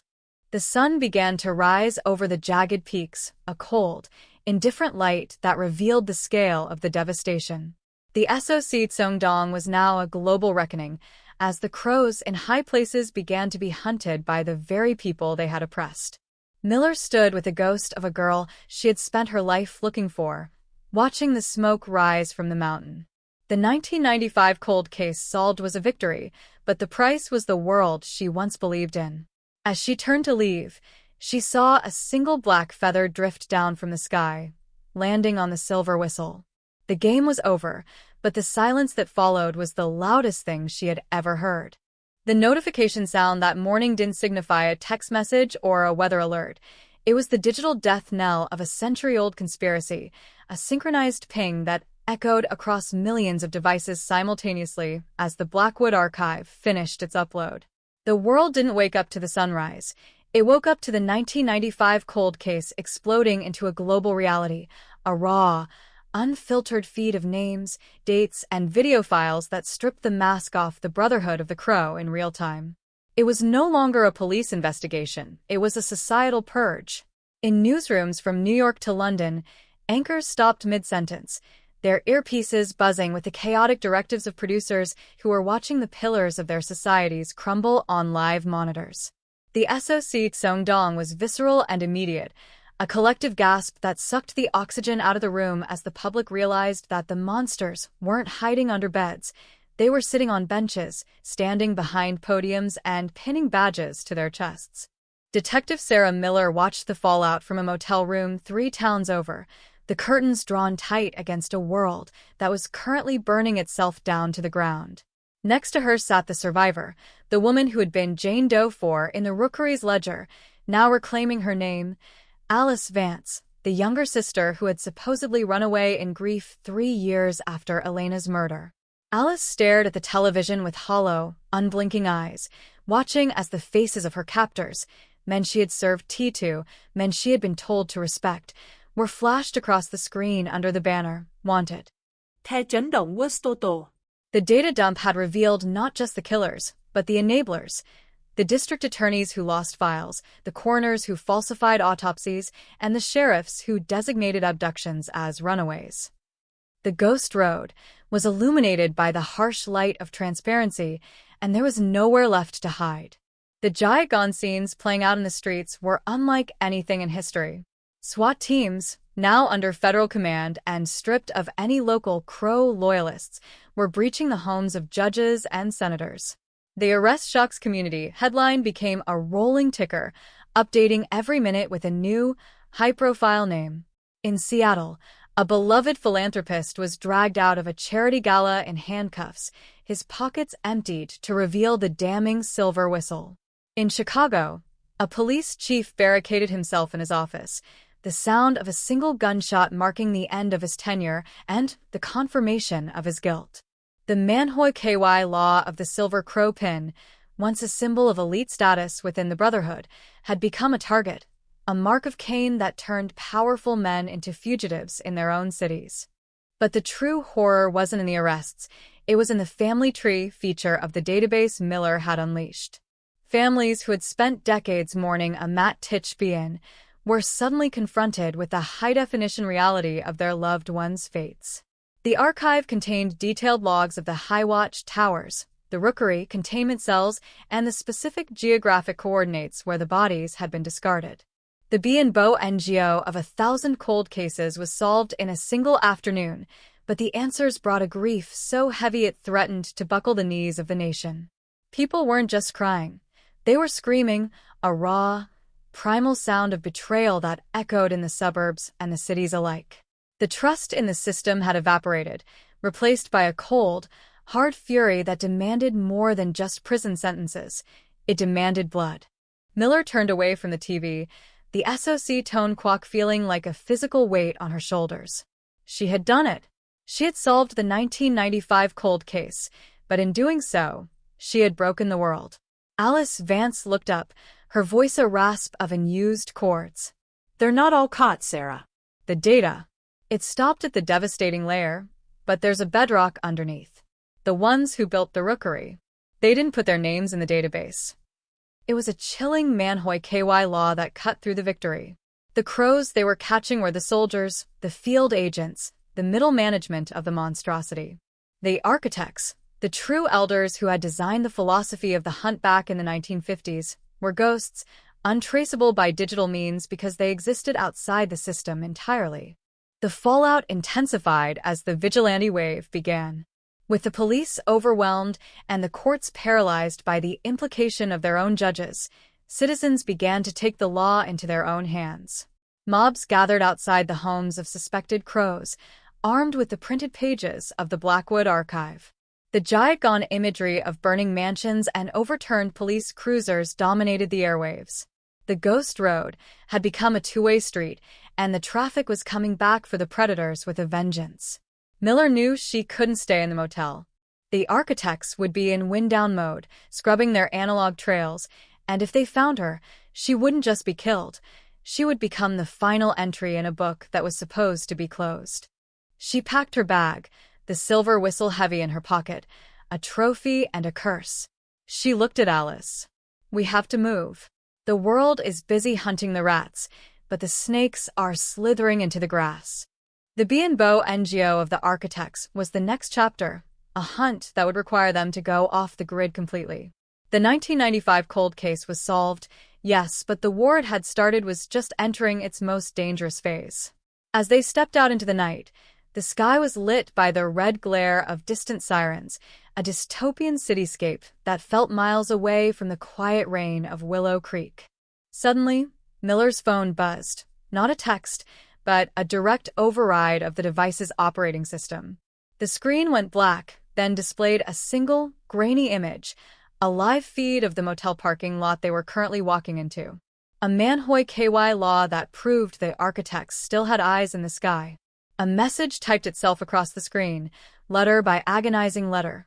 You broke the hive, detective. Now you have to live with the swarm. The chandong of the threat was immediate. A black sedan idled at the edge of the lot, its headlights off, the silhouette of a driver visible only by the glow of a cigarette. Miller drew her weapon, pushing Alice behind a concrete pillar. The 1995 cold case had evolved from a mystery into a survival horror. The SOC Tsongdong was the distraction. This, the silent, lethal confrontation in the dark, was the reality. The driver stepped out, not a police officer, not a thug, but a woman in a sharp business suit, holding a briefcase. She raised her hands, not in surrender, but in a gesture of negotiation. I'm not a crow, detective, the woman called out, her voice calm amidst the chaos of the sirens. I'm the person who hired the crows to clean up my messes. And I think it's time we discussed a severance package. The twist was giant gone and absolute. The conspiracy wasn't just a cult of men in the woods. It was a service provider for the elite, a disposal system for the wealthy and powerful who needed problems to disappear. The Brotherhood was just the staff. The client list was the real power. Miller stared at the woman, realizing that the cold case of Elena Vance had been a transaction, a paid removal that had spiraled out of control. The road didn't end at the rookery. It went up, straight to the penthouse. The woman in the tailored charcoal suit didn't look like a monster. She looked like a CEO negotiating a merger. Her posture relaxed despite the wail of sirens that formed a dissonant symphony around the motel parking lot. She took a drag from a slim cigarette, the ember glowing like a dying star in the gloom, and exhaled a plume of smoke that drifted toward Miller's drawn weapon. "You can lower the gun, detective," she said, her voice smooth, devoid of the jagged edges that define the likes of Thomas Thorne or Arthur Vane. "If I wanted you dead, you would have had a cardiac event in your room 3 hours ago. We specialize in non-kinetic removal. It's cleaner for the shareholders." The SOC Tsong-dong that had gripped the nation was, to her, merely a public relations crisis, a variable to be managed. Miller didn't lower the gun. She tightened her grip, her knuckles white, sensing that she was standing before the true face of the 1995 cold case, not the hand that held the knife, but the hand that signed the check. "Who are you?" Miller demanded, her voice cutting through the damp air. Alice Vance crouched behind the pillar, trembling, recognizing the woman's tone. It was the same detached authority she had heard on the rookery intercoms, the voice that approved the budgets for the cages. "I'm the bridge, Sarah," the woman replied, flicking ash onto the wet pavement. "Thorne was the talent. Vane was the talent manager. But talent needs a venue, and it needs funding. I represent the investors." The revelation was a giant gone nausea that twisted in Miller's gut. The Brotherhood of the Crow wasn't a cult, it was a contractor. A black market utility company that provided abduction, containment, and disposal services for a clientele so elite they didn't appear on census records, let alone criminal databases. The Manhoy KY law of the Highwatch Towers and the Rookery bunkers suddenly made terrifying sense. They weren't built on a coach's salary. They were infrastructure projects funded by dark money.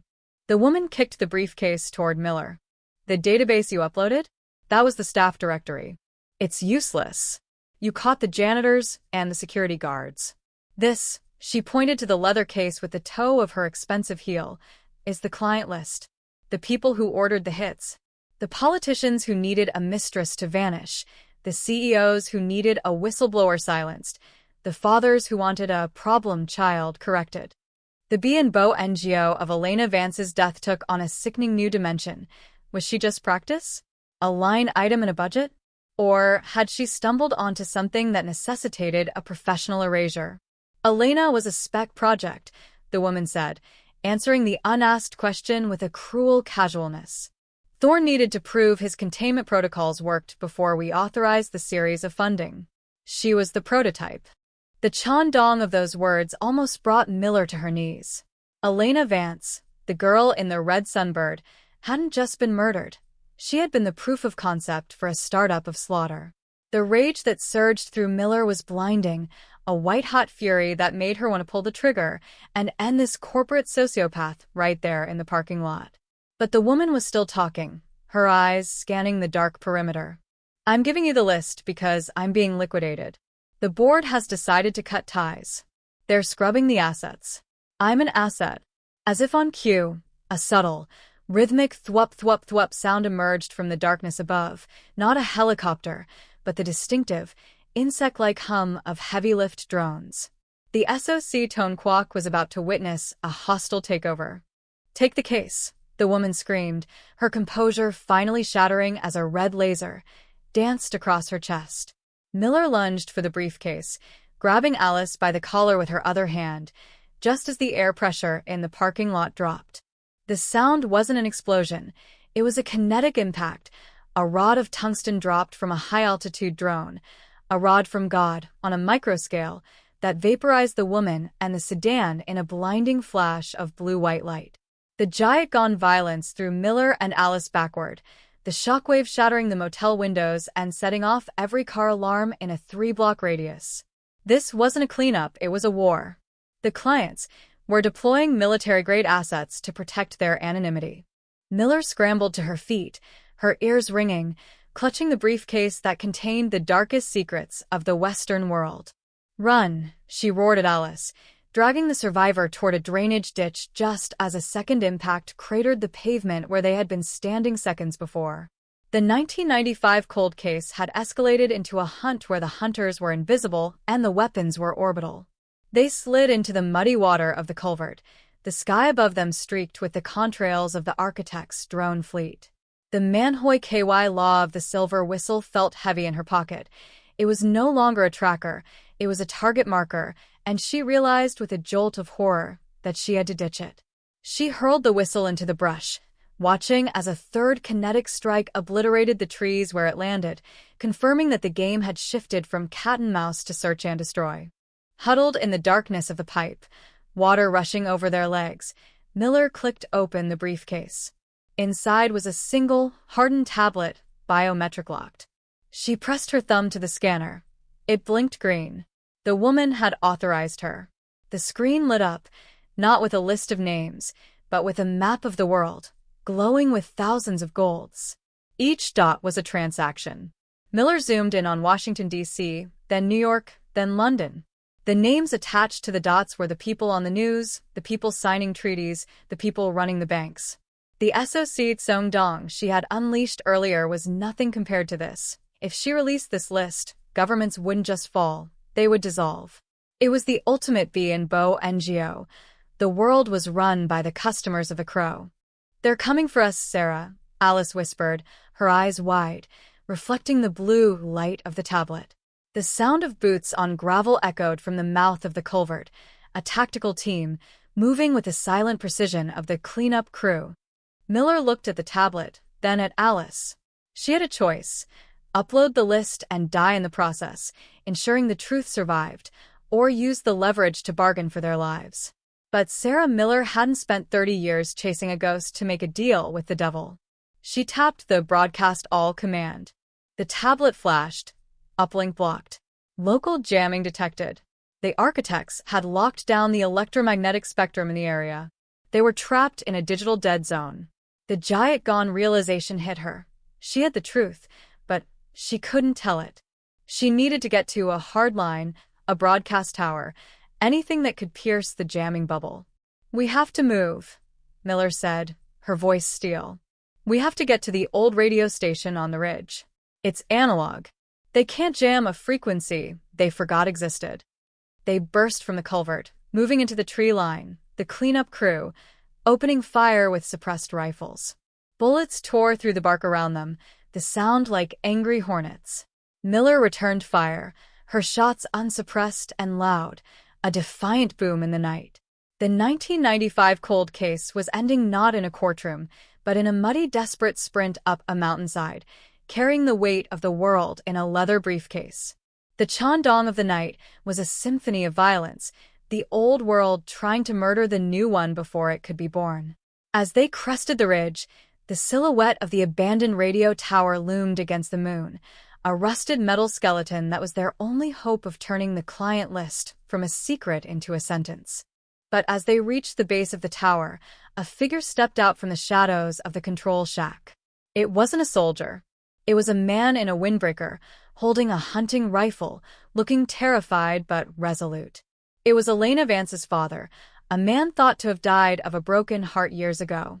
He had been living in the woods, watching, waiting for the day the crows came back. The Manhoy KY law of the dead father was the final twist in a night of impossibilities. "I heard the whistle, detective," he said, his voice cracking.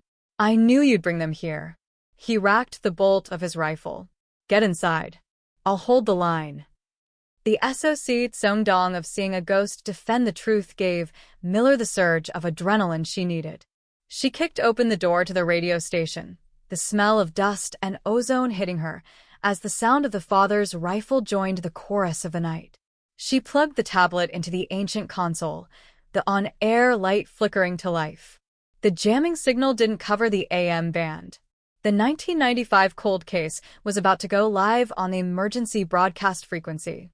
Miller grabbed the microphone, her breath ragged, the sound of gunfire intensifying outside. She didn't introduce herself. She didn't summarize. She just began to read the names. "This is the list," she said, her voice broadcast into every car radio, every emergency weather radio, and every trucker's CB in the hemisphere. "The first name is..." The screen fades to black as the first name is spoken, the sound of the door being breached behind her cutting off the transmission, leaving the world in a state of absolute, agonizing Jiagon suspension. The signal crackled, a burst of static that sounded like the universe clearing its throat, before resolving into the voice that would end an era. Sarah Miller didn't scream the names. She read them with the cadence of a judge passing sentence, her voice traveling over the AM frequencies, bouncing off the ionosphere and into the cabs of long-haul truckers in Nebraska, the fishing trawlers off the coast of Maine, and the emergency weather radios sitting silent on bedside tables in sleeping suburbs. Senator Charles E. Sterling, she said, the name hanging in the air like a guillotine blade. Director James R. Thorne. CEO Marcus V. Blackwood. Each name was a kinetic strike against the infrastructure of power, a chandong that traveled faster than any fiber-optic cable because it was traveling on the frequency of truth. Outside the rusted shack, the gunfire had ceased, replaced by the heavy, rhythmic thud of a battering ram against the reinforced door, a countdown to the moment the architects would try to silence the leak. Inside the booth, the air smelled of ozone and burnt circuitry as the ancient transmitter groaned under the strain of the upload. Miller wasn't just reading names. She had patched the tablet's audio output into the broadcast, encoding the full client list into a screeching data burst that played between her spoken words, a sound that was unintelligible to the human ear but was already being recorded and decoded by ham radio enthusiasts and digital archivists around the world. The SOC tone quack was instantaneous. The internet, previously jammed, lit up with the decoded files, the client list mirroring across thousands of servers before the jamming signal could even catch up. She looked at Alice Vance, huddled in the corner, eyes wide with the realization that they had won, not by surviving, but by ensuring the secret didn't.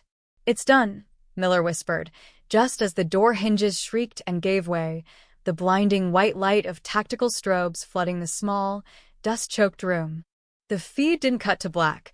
It cut to the sound of the world waking up. The cleanup crew rushed in, weapons raised, but they didn't fire. They froze. On the monitors lining the wall of the Radio Shack, the breaking news feeds were already live, displaying the faces of their own employers, the men who signed their paychecks, now being branded as monsters on every channel on Earth.